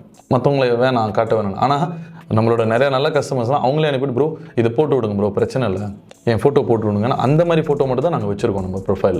லைக் பிஃபோர் ஆஃப்டர் அவங்களே அனுப்புவாங்க ப்ரோ செம்ம டிஃப்ரென்ஸ் ப்ரோ போடுங்க இதனால ஃபியூ பீப்புள் வாங்குங்கன்னா ஓகே தான் ப்ரோ நம்மளுக்கு அவங்க ஃபீட்பேக் கொடுப்பாங்க. ஓகே. மக்கள் மனதிலும் கஸ்டமர் மனதிலும் நீங்கள் அதை இடம் பிடிச்சிருக்க உங்களுக்கும் உங்களோட ஆயிலுக்கும் எங்களுடைய வாழ்த்துக்கள். ஸோ கடைசியாக வந்து கடைசி கேள்வின்னு சொல்ல முடியாது பட் ஓரளவுக்கு ஒரு 40 கேள்வி வச்சுருக்காங்க. ஓகே. அப்படின்னா நீங்கள் வந்து இர்ஃபான் வந்து பிகினர்ஸ்க்கு எதுவுமே சப்போர்ட் பண்ண மாட்டார். இந்த கடைசி கேள்விக்கு நான் வந்து பதில் சொல்கிறேன் உங்களுக்காக. இந்த ஒரு உங்களுக்கு ஒரு குறும்படம் இருக்கு.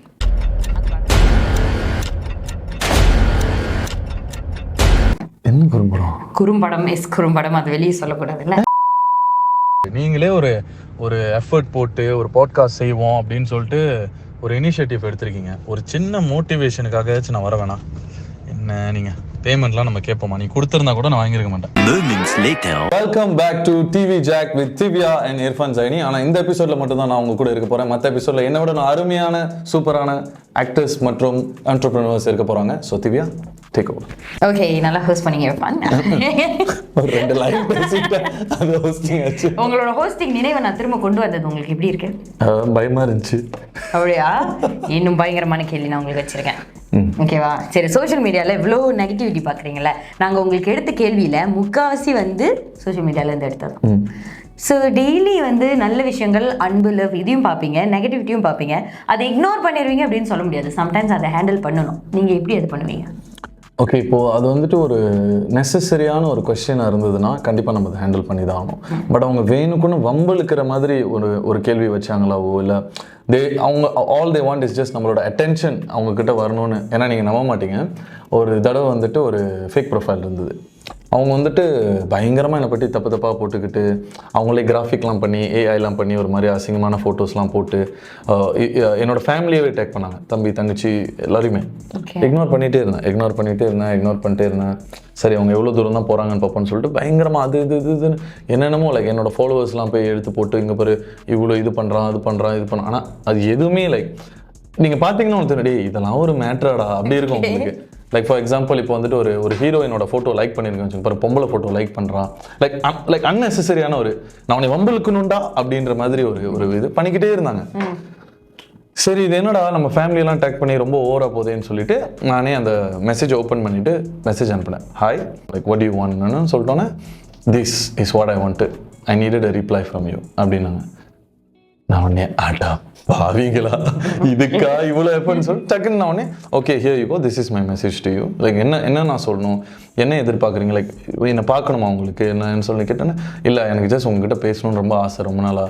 ஐ didn't know how to get your attention. அதனால தான் I had to do this and go through this because அவங்களுக்கு மெசேஜ் அனுப்பியிருக்காங்க போல். I think I overlooked it. So இதுதான் ஒரே வழின்னு சொல்லி டேக் பண்ணி ட்ரை பண்ணாங்க. கடைசியில் நான் பேசி முடிச்சிட்ட உடனே அவங்களுக்கு ஒரு வாய்ஸ் நோட் அனுப்பினேன். இப்படி இந்த மாதிரி நீங்கள் வர அவசியமே கிடையாது, you can always talk to me whenever you want அப்படின்னு சொல்லிட்டு அவங்களோட அந்த மெசேஜ் அப்படியே விட்டுட்டேன். நான் சொன்னேன், நீங்கள் அனுப்புனீங்கன்னா எனக்கு வரும், நான் கண்டிப்பாக ரிப்ளை பண்ணுறேன் அப்படின்னா அவங்க டோட்டலாக இருக்கிற எல்லாத்தையும் டிலீட் பண்ணிவிட்டு அது ஒரு நார்மல் ப்ரொஃபைல் ஆக்கிட்டு அப்பப்போ என்னோடய ஃபோட்டோக்கு லைக் போடுறதோ இல்லை பண்ணுவாங்க. ஆனால் அவங்களோட உண்மையான பேரோ இல்லை டீட்டெயில்ஸோ எதுவுமே எனக்கு தெரியாது. சரி, ஏதாவது என்னைக்காச்சும் ஒரு நாள் டே அப்படி சொல்லி ஒரு காண்டாய் ஒரு மெசேஜை பார்த்தோ இல்லை அவங்க அப்படியே கான்ஸ்டன்டாக போஸ்ட் பண்ணியிருக்கிறத பார்த்தோ கோவம் வந்திருக்கா? ஆக்சுவலாக அந்த முகின் பிக் பாஸ் போனப்போ கொஞ்சம் அப்செட் ஆனேன் ஆக்சுவலி நான். ஏன்னா அந்த ஹோல் டைமே அது என் கண்ட்ரோல்லே இல்லை அந்த ஹோல் திங். ஃபார் எக்ஸாம்பிள் அந்த வி ஆர் த பாய்ஸ்னு ஒரு பாட்டு பண்ணேன். அதுக்கு நிறைய பேருக்கு பிடிச்சிருந்துச்சு. நிறைய பேர் ஏன் நீ அந்த பாட்டு பண்ண, முகின் பண்ணியிருக்க வேண்டியதானே, ஏன் நீ அவசரப்பட்டு பண்ண அப்படின்னு சொல்லி காமெண்ட்ஸ் எல்லாம் நிறையா வந்தது. ஸோ நான் யோசித்தேன், ஆக்சுவலி இது பண்ண சொன்னது ஐபிபி ஸ்டுடியோஸ், நான் கிடையாது. அவங்க தான் பண்ணுன்னு சொன்னாங்க. நான் அப்போ இந்த கேள்வியை நான் அவங்கள்ட்ட கேட்டேன். பட் இது நான் பண்ணுறத விட அவங்க பண்ணால் இன்னும் பெட்டராக இருக்குமேன்னு சொன்னேன். இல்லை பரவாயில்ல நீ பண்ணுன்னு சொன்னாங்க. ஸோ அவங்க மூலிமா நான் ஓகேன்னு சொல்லி பண்ணிட்டேன். ஏன்னா நான் நினச்சேன்னா ஓகேலா என் நண்பனுக்கு நான் பண்ணுறேன் அப்படின்னு அந்த மைண்ட் செட்டில் நான் பண்ணிட்டேன். பட் நல்லா தான் போச்சு. நிறைய பேருக்கு பிடிச்சி. அந்த சில பேருக்கு லைக் அதான் ஏதாச்சும் சொல்லணும்னு சொல்லுவாங்களா, அந்த மாதிரி நான் எடுத்துக்கிட்டேன் அது அப்படி. ஓகேவா? ஸோ அங்கே ஆரம்பிச்சிச்சா. ஓகே, அதுக்கு முன்னாடியே இந்தியா கிளிட்ஸ் ஒரு இன்டர்வியூ பண்ணியிருந்தாங்க முகினை பற்றி பேசுறதுக்கு. அதை எல்லாரும் ரொம்ப பாசிட்டிவாக பேசினாங்க. ரொம்ப நல்லா முகினை பற்றி ரொம்ப நல்லா சொல்லியிருக்கான் அவன் சொல்லிட்டு. நான் நல்லாவும் சொல்ல கெட்டாவும் சொல்ல, முகின் நிஜமாவே அவன் என்னவோ என்கிட்ட அதை தான் நான் சொன்னேன். அவன் ஒரு சூப்பரான ஒரு ஹியூமன் பீயிங், எனக்கு அவனை ரொம்ப பிடிக்கும். அவன் எவ்வளோ ஹார்ட் ஒர்க்கிங் எல்லாமே எனக்கு தெரியும். அவன் எவ்வளோ பேஷனேட்டான ஒரு ஆள்னு எனக்கு தெரியும். ஸோ அதை தான் நான் சொல்லியிருந்தேன், வேறு எதுவுமே நான் பேசலை. ஸோ அதுக்கப்புறம் அந்த வீடியோ கொஞ்சம் லைக் நல்லா போயிடுச்சுன்னு நினைக்கிறேன். உடனே மற்றவங்களும் அவனை பற்றி வீடியோ போட ஆரம்பிச்சோன்னா என்னையும் அவங்களும் எல்லாரையும் சேர்த்து பேச ஆரம்பிச்சிட்டாங்க. லைக் என்னடா திடீர்னு முகினுக்கு ஃப்ரெண்ட்ஸ்னு முளைச்சிட்டு வந்துட்டானுங்க அப்படின்னு. ஆக்சுவலாக அந்த இன்டர்வியூவை கொடுக்க சொன்னதும் ஐபிபி தான். ஏன்னா அவங்க என்ன சொன்னாங்கன்னா, உனக்கு நல்லா பேச தெரியும், எங்களுக்கு அந்த மாதிரி பேச வராது, உனக்கு பேச தெரியும். ஸோ முகினை பார்த்தினா உனக்கு ஃபீல் பண்ணுற விஷயத்த ஒரு ஃப்ரெண்டாக சொல்லு அப்படின்னாங்க. அண்ட் முகின் எனக்கு அந்த ஒரு 1 year 2 years தான் தெரியும். அப்போ ஒரு மியூசிக் வீடியோ ஒன்றா பண்ணியிருந்தோம் நானும் அவனும். அவ்வளோதான். அவ்வளோதான். அதுக்கப்புறம் நாங்கள் டெய்லி மீட் பண்ணிப்போம், பேசிப்போம். ஆனால் வி டோன்ட் லைக் நாங்கள் ஃபோட்டோலாம் போட்டுக்கிட்டு அதெல்லாம் பண்ணிக்கிட்டு இருக்க மாட்டோம். We are just chill. But we have நாங்கள் வந்து வெளியே போகிறது எல்லாமே நின்று. ஸோ அந்த டைமில் வந்துட்டு பிக் பாஸ் கிடச்சிது முகேனுக்கு. பிக் பாஸ் போயிட்டான். ஸோ அப்போ தான் போடுறேன். இப்போது உங்களுக்கு தெரிஞ்ச ஒருத்தவங்க வந்துட்டு நீங்கள் டெய்லி போட மாட்டீங்க, ஆனால் அவங்க ஒரு விஷயம் ஒரு லட்சம் ஒரு டிப்ளமாவோ மாஸ்டர்ஸோ இல்லை அவங்களோட பர்த்டேனா அப்போ தான் நீங்கள் ஒரு ஃபோட்டோ போடுவீங்க. அது மாதிரி நான் ஒரு ஃபோட்டோ போட்டேன் டன் முடிஞ்சு. ஸோ அதுக்கப்புறம் வந்துட்டு அந்த அடுத்தடுத்து திரும்ப அந்த பிக் பாஸ் வீட்டுக்கு இது பண்ணது அந்த போனது எல்லாமே வந்து இன்விடேஷன் மூலியம் ஐபிபியோ இல்லை விஜய் டிவியோ கூப்பிட்டதுனால தான் நான் போயிருந்தேன். அவ்வளோதான். அப்புறம் பிக் பாஸ் ஜெயிச்சிட்டான். முகேன் பிக் பாஸ் ஜெயிச்சிட்ட உடனே வந்து முடிச்சுட்டு வெளியே ட்ரக்குக்குள்ளே வரோம். வெளியே அவ்வளோ பெரிய கியூ நிற்கிது. நம்ம டத்து மாலிக் அண்ணால இருந்து எல்லாருமே நிற்கிறாங்க அவங்க கூட ஃபோட்டோ எடுத்துக்கிறதுக்கு. ஸோ எல்லாருக்கும் நான் தான் ஃபோட்டோவை எடுத்து கொடுத்தேன். முகேனை நிற்க வச்சு நான் தான் ஒரு ஆளாக வந்து நாங்கள் தான் ஹேண்டில் பண்ணோம் அந்த ட்ரக்குக்குள்ளே, as in கேரவனுக்குள்ளே. நான் வந்து கேமரா பிடிச்சேன். எட்வின் அண்ணா வந்து வரவங்க வந்துட்டு அப்புறம் இங்கிட்டு பாதி பேர் அனுப்புகிறாங்க, ஃபோட்டோ எடுத்துட்டு பாதி பேர் அனுப்புனாங்க. முகேன் வாஸ் கிவிங் எவ்ரிபடி, எல்லாருக்கும் ஃபோட்டோ கொடுத்தேன். ஸோ நம்ம எல்லாம் கொடுத்துட்டு கடைசியாக தான் எட்வின் அண்ணா ஒரு ஃபோட்டோ எடுத்தேன். அப்புறம் இங்கே அவங்க ஃபேமிலி கூட ஒரு ஃபோட்டோ எடுத்துட்டு அப்புறம் நான் போனேன். அப்போ முகேன் வந்துட்டு அந்த ட்ராஃபியை கொடுத்தான், பிடிச்சிக்கூடா அப்படின்னு சொல்லிட்டு. நானும் அவனை இப்படி பிடிச்சிட்டு இருக்க மாதிரி எட்வின் அண்ணா ஒரு ஃபோட்டோ எடுத்துட்டு அதுக்கப்புறம் நம்ம எல்லாம் சாப்பிட்டுக்கிட்டு ரிலாக்ஸ் சில் பண்ணிருந்தோம். அப்போ தான் ஆஃப்டர் பார்ட்டி வந்து பிக் பாஸ் வீட்டுக்குள்ளே நடந்துச்சு. அப்போது அபிராமி வந்து இர்ஃபான் வா நீ வா அப்படின்னா முகேன் சொன்னா ஆமா நீ வா அப்படின்னு சொல்லிட்டு என்னையை மட்டும் கூப்பிட்டு போனாங்க. அப்போ தான் அந்த ஃபோட்டோ வந்து நான் அப்லோட் பண்ணிட்டு அவர் சாம்ப் அப்படின்னு சொல்லி அந்த ட்ராஃபியை போட்டு போஸ்ட் பண்ணேன். ஆனால் போஸ்ட் ஆகலை, கேரவனுக்குள்ளே லைன் வரல. சரின்னு சொல்லிட்டு ஃபோனை லாக் பண்ணிட்டு அங்கே சார்ஜில் மாட்டிட்டு நான் அவங்க கூட உள்ளுக்கு போயிட்டேன். ஸோ நான் அவங்கெல்லாம் வீட்டுக்குள்ளே போயிட்டோன்னே அங்கே எல்லாரும் கூட பேசிக்கிட்டு சில் பண்ணிட்டு எல்லாம் பண்ணிட்டோம். அதுக்கப்புறம் திரும்ப வரேன் வெளியே வந்துட்டு என் ஃபோன் எடுக்கிறேன், வெடிக்குது என் ஃபோன் அப்படியே டங் டங் டங் டங் டங்னு தெரிக்குதுன்னா என்னாச்சு, ஏன் நம்ம ஃபோனை இப்படி பயங்கரமாக தெரிச்சுக்கிட்டுன்னு திறந்து பார்த்தா அந்த ஃபோட்டோ போஸ்ட் ஆயிடுச்சு. போஸ்ட் ஆகுது, அது மேட்டரே இல்லையா, நான் என் ஃப்ரெண்டு ஜெயிச்சிட்டான்னு சொல்லி போடுறேன், அவ்வளவுதான். ஏன்னா அந்த ஷோவே முடிஞ்சு. பட் மலேசியால இன்னும் முடியல, அது எனக்கு தெரியல. புரியுதா உங்களுக்கு? அவன் ஜெயிச்சிட்டானா இல்லன்னு தெரியல. நான் போஸ்ட் பண்ணது போஸ்ட் ஆயிருச்சு. இப்போ நிறைய பேர் போட்டாங்க அந்த போட்டோ, எனக்கு முன்னாடி போட்டாங்க. மேபி அவங்கள யாரும் ஆன்டிசிபேட் பண்ணலாம், அந்த ப்ரொஃபைல போய் பார்க்கணும்னு யாரும் யோசிக்கல போல. ஸோ என் ப்ரொஃபைல உள்ள போட்டோ தான் நியூஸ்ல வருது, அங்க வருது, இங்க வருது. நான் என்னடா நடக்குது இங்க அப்படின்னு இருக்கேன். அப்ப நீங்க தான் அந்த கல்பிரிட்னு சொல்லி எல்லாரும் வந்துட்டு அவசரம் கொடுக்கலாம், இவன் ஏன் அதுக்குள்ள போஸ்ட் பண்ணா அது. நான் யோசிச்சேன், என் ப்ரொஃபைல்ல நான் என் நண்பன் ஜெயிச்சிட்டான்னு சொல்லி போட்டது எனக்கு தெரியுமா? அந்த டிலே எனக்கு டிலே தெரியாது சத்தியமா. ஸோ போஸ்ட் பண்ணியாச்சு. நானும் யோசிச்சுட்டு இருக்கேன், ஏன் வந்துட்டு நல்ல கமெண்டும் வருது, சில நெகட்டிவ் கமெண்டும் வருது. 2-3 days தான் அந்த நெகட்டிவா மாறிச்சு. ஃபர்ஸ்ட் டே வந்து எல்லாம் செலிப்ரேட் பண்ணாங்க, ஏய் நம்ம மலேசியால ஜெயிச்சிட்டோம்டாதுன்னு ஹாப்பியா இருந்தாங்க. அந்த செகண்ட் தேர்ட் டேலாம் வந்துட்டு அவங்கவுங்க அந்த போட்டோ எடுத்து why couldn't he just post a picture of Mugen alone, why couldn't he this, why couldn't he, நீங்க என்னென்னமோ சொல்லலாங்க. இது என் ப்ரொஃபைல்ல என் நண்பனை நான் செலிப்ரேட் பண்றேன், ஒரு அழகான போட்டோ நானும் அவனும் நிக்கிறோம், ஏன் நான் அவனை தனியா போட போறேன்? உண்மைதான். இப்போ ஒரு நியூஸ் பேப்பர் கொடுக்குறேன்னு என்கிட்ட கேட்கறாங்களா, அவனோட தனி போட்டோ கொடுக்கறது நியாயம். இப்போ ஒரு மீடியா சேனல் கேட்கறாங்கன்னா ஆஃப்கோர்ஸ் நான் அவனோட சிங்கிள் போட்டோ தான் கொடுப்பேன். இது என் ப்ரொஃபைல்ல நான் போடுறேன்னா அது என் மெமரிஸ்க்கு நான் திரும்ப பார்க்கலாம், நானும் அவனும் இருந்த இந்த மோமெண்ட்டை நான் பார்க்கறதுக்கு போஸ்ட் பண்றேன். ஆனா எல்லாரும் லைக் எஸ்பெஷலி மலேசியா இண்டஸ்ட்ரியில, நாட் த நார்மல் பீப்புள்ல, இண்டஸ்ட்ரி பீப்புள் வந்துட்டு போட்டாங்க லைக் ஓ இவன் வந்து சொம்பு தூக்கி இவன் ஃபேம் தேட பார்க்குறான் முகேனை வச்சு, இப்படியே தான் போட்டுட்டு இருந்தாங்க. செம்ம அப்செட் ஆயிட்டேன் நான். அப்போ முகேன் பார்த்தான், ஏன்டா என்னாச்சுன்னு கொமெண்ட்லாம் பார்த்தேன். சரி கம் அப்படின்னு சொல்லிட்டு என்ன பண்ணானா, அப்போ வந்து அவன் பிக் பாஸ்லேருந்து வந்தோன்னா அவனோட திங்ஸ் எல்லாம் அந்த உடுப்புங்கள்லாம் வந்து கொஞ்சம் மெஸ்ஸியாக அந்த மாதிரி இருந்துச்சு. ஸோ அவன் சொன்னால் சட்டை எதுவும் வச்சிருக்கேன் மிச்சி அப்படின்னு கேட்டான். ஸோ இருக்குடா, என் சட்டை என் பேக்கில் இருக்க என்ன சட்டை வேணாலும் எடுத்துக்கோன்னு சொல்லிட்டு அவன் வந்து ஒரு செக்கட் ஷர்ட் போட்டுட்டு நாங்கள் ஒரு மாலுக்கு சும்மா போனோம். சும்மா பார்க்க எவ்வளோ கூட்டம் வந்துச்சு தெரியுமா அவனை பார்க்கறதுக்கு. லைக் எனக்குலாம் செம்ம சந்தோஷம். மலேசியனுக்கு ஒரு இந்தியா ஆக்டர் மாதிரி ஒரு வரவேற்பு. வரவும் போகிறவங்களாம் வந்து லைக் இவ்வளோ பெரிய, நாங்கள் பாடி கார்ட் ஆகிட்டோம் நானும் எட்வின் நானும். செம்ம ஹாப்பி ஆயிடுச்சு எனக்கு. ஆனால் அந்த டைம் கூட நான் கொஞ்சம் தூரமாகவே இருந்தேன் அவங்ககிட்ட. எங்க பயம், எங்கடா திரும்ப நான் சொம்பு தூக்கின்னு சொல்லிடுவாங்கன்னு. அவன் ஒன்னே ஒன்று சொன்னான், அதெல்லாம் ஏன் யோசிக்கிறேன்னு சொல்லிட்டு டக்குன்னு வந்துட்டு நான் எட்வின் அவனும் அந்த மால் வெளியே நிற்கிற மாதிரி ஒரு செல்ஃபி எடுத்து போஸ்ட் பண்ணான். இதுக்கப்புறம் நான் பார்க்குறேன் ஏன் என்ன சொல்கிறான் அப்படின்னு சொல்லிட்டு அவன் அதை போஸ்ட் பண்ணான் எனக்காக. ஸோ அந்த விஷயம்லாம் நான் மறக்கவே மாட்டேன். நீங்க முகேன் வந்து உங்களுக்கு ஏற்கனவே ஃப்ரெண்டு தான். அதுக்கு முன்னாடி பிக் பாஸ் வருஷமா நீங்க முகேன் ஃப்ரெண்ட்ஸா இருக்கு? ரொம்ப வருஷம் கிடையாது. அதான் நான் சொன்னேன், பிக் பாஸ் போகிற ஒரு 1-2 இயர்ஸ்க்கு முன்னாடியில இருந்தால் எனக்கு இண்டஸ்ட்ரியாக தான் தெரியும். லைக் அவன் ஒரு ஆக்டர், நான் ஒரு ஆக்டர், இப்படி தான் எங்களுக்கு தெரியும். அவன் ஒரு சிங்கர் ஆக்டர் அப்படின்னு. அதுக்கப்புறம் தான் நாங்கள் வெளியே போக ஆரம்பிச்சு ஃப்ரெண்ட்ஸ் ஆகி, அப்புறம் அவனோட மியூசிக் வீடியோவில் மச்சான் நீ பண்ணுடா, இந்த ஒரு சின்ன ரோல் இருக்கு, கிருத்திகாவோட ஹஸ்பண்டாக வர மாதிரி பண்ணு அப்படின்னா. ஸோ அப்படி தான் ஆரம்பிச்சது ஜேர்னி. ஓகே. ஸோ அந்த ஒரு விஷயம் வந்துட்டு எனக்கு லைக் அந்த டைம் நான் ரொம்ப ட்ராமடைஸ்டாக என்னால் ஏற்றுக்க முடியல அந்த விஷயத்தை. ஏன்னா நான் அந்த மோட்டிவில் பண்ணல, ஆனால் எல்லாரும் அப்படி நினச்சாங்க. அது வந்து எனக்கு ரொம்ப கஷ்டமாக இருந்துச்சு. என்னடா நான் இவ்வளோ ஜெனுவினாக என் ஃப்ரெண்டுக்கு பண்ணேன். அதுக்கப்புறம் நான் என்ன புரிஞ்சுக்கிட்டேன்னா, மக்களுக்கு வந்துட்டு சில நேரத்துக்கு நம்ம வந்து அவங்க எடிகேட் பண்ண முடியாது. அவங்களுக்கு என்ன தோணுதோ அதை அவங்க ஓப்பனாக பேசலாம், ஏன்னா அது அவங்களோட ஸ்பேஸ். பட் உண்மை என்னென்று எனக்கும் அந்த கடவுளுக்கும் முகேனுக்கும் தெரியும்னு வச்சுக்கோங்களேன். அதனால அவனுக்கு தெரியணும்னு எனக்கு உனக்கு தெரியும்ல நான் அப்படி இல்லை உன் கூட அப்படின்னு அவங்க அதான். அதனால எனக்கு கொஞ்சம் ரிலாக்ஸ் ஆயிடுச்சு. என்னைக்காச்சும் உனக்குலாம் நான் பதில் சொல்ல வேண்டியது இல்லடா அப்படின்னு நினைச்சிருக்கீங்களா கமெண்ட்க்கு? எனக்கு தெரியும், கடவுளுக்கு தெரியும், முகேனுக்கு தெரியும், உனக்கு எதுக்கு நான் சொல்லணும் அப்படின்னு இந்த விஷயத்துக்கு அப்படி ஃபீல் பண்ணேன். உன்கிட்ட இல்லாதது என்கிட்ட இருக்கிறனால தான் இவன் இப்படி பேசுறான் அப்படின்னு என்னைக்காச்சும் நினைச்சிருக்கீங்களா? போடா அப்படின்னு. ஆக்சுவலி கிடையாது. ஜேலஸ்னால நீங்க இப்படி பண்றீங்க, போங்க நாங்க தவிர்த்துருவோம் அப்படின்னு. இல்லை, அதான் நான் சொல்றேன்ல, அவங்க அனாவசியமான கமெண்ட்ஸ் பண்ணாங்கன்னா அதை நான் என்டர்டெயின் பண்ண மாட்டேன் பெருசாக. பிகாஸ் எனக்கு தெரியும் அவங்க எதுக்கு அதை சொல்றாங்க. லைக் வேணுக்குனே தான் சொல்றாங்க, அது அவங்களுக்கே தெரியும். பட் அது வேணுக்குனே தான் சொல்றாங்க. பட் இந்த ஜெனுவினா சொல்ற கமெண்ட்ஸ்லாம் சில விஷயங்கள் சொல்லுவாங்க, லைக் இது நீங்க தவிர்த்துருக்கலாமே அப்படின்னு அழகா சொல்லுவாங்க. அதெல்லாம் நான் I will take it as an advice.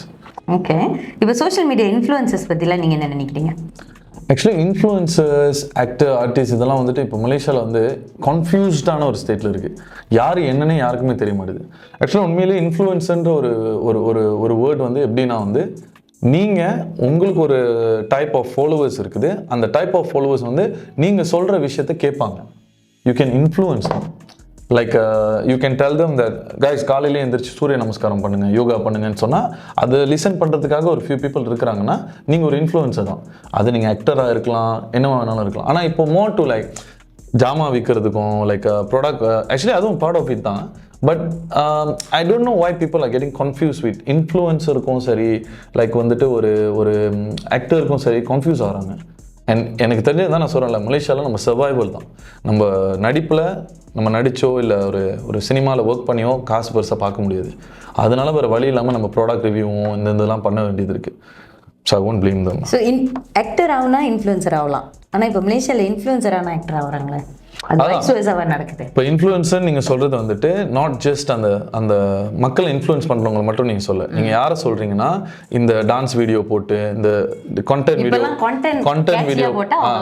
Video பண்ணி அவங்க வைரல் ஆகி ஃபேமஸ் ஆகி அதுக்கப்புறம் வந்து சினிமாவில் போடுறாங்க அப்படின்றது இங்கே மட்டும் கிடையாது, சாரி இந்தியாலையும் வந்து சேம் தான். இப்போ நீங்கள் பார்த்தீங்கன்னா நிறைய பேர் வந்து இப்போ டிக்டாக்ல இருந்தவங்களும் சரி, இன்ஸ்டாகிராமில் இருந்தவங்களும் சரி சினிமாவுக்கு வர ஆரம்பிச்சிட்டாங்க. என்னையை கேட்டிங்கன்னா அது ஒரு அருமையான விஷயம் நான் நினைக்கிறேன். ஏன்னா முந்தி வந்து நம்மளுக்கு ஒரு வழி தெரியாது, எப்படி நான் சினிமாக்குள்ளே வருவேன்றது எனக்கு தெரியாது. ஆனால் இப்போ நீ சினிமாக்குள்ளே போகவே தேவையில்ல, உனக்கே நீ ஒரு யூடியூப் பேஜ் செஞ்சோ, இப்போ நீங்கள் ஒரு பாட்காஸ்ட் பண்ணுறீங்க, இந்த மாதிரி உங்களோட கிரியேட்டிவிட்டியை நீங்களே ஜட்ஜ் பண்ணி நீங்களே பண்ணி மக்கள்கிட்ட கொடுங்க. மக்கள் டிசைட் பண்ணுவாங்க, ஏய் நல்லா இருக்கடா இவனோட கண்டென்ட், நல்லா இல்லடா இவனோட கண்டென்ட் சொல்லி அவங்க டிசைட் பண்ணுவாங்க. ஸோ யூ டோன்ட் நீட் அந்த ஒரு சினிமான்ற ஒரு விஷயமோ இல்லை டிவிக்கு நான் வரணுன்ற விஷயமே தேவையில்லாமல் போச்சு. ஏன்னா இப்போ எல்லாரும் ஃபோனுக்கு வந்துட்டாங்க. லைக் அவங்க யூடியூபோ சரி இல்லை ரீல்ஸோ பார்த்து எத்தனை யூடியூபர்ஸ் இப்போ மில்லியனர்ஸாக இருக்காங்க, எத்தனை யூடியூபர்ஸ் இப்போ கண்டென்ட் பண்ணி ரொம்ப நல்லா பண்ணிட்டு இருக்காங்க. ஸோ லைக் அந்த ஒரு பேரியரே கிடையாது. அண்ட் ஆல்சோ அந்த ஒரு விஷயத்தில் இப்போ நான் ஒரு ஆக்டர் ஆகணும், ஆனால் எனக்கு வந்து தெரியல எங்கே நான் போயிட்டு எங்கே காஸ்டிங் நடக்குது தெரியலையா, பிரச்சனை இல்லை, நான் நடிச்சு வீடியோ போட்டுக்கிட்டே இருப்பேன். என்னால் முடிஞ்சதை நான் நடிச்சு போட்டுக்கிட்டே இருப்பேன்.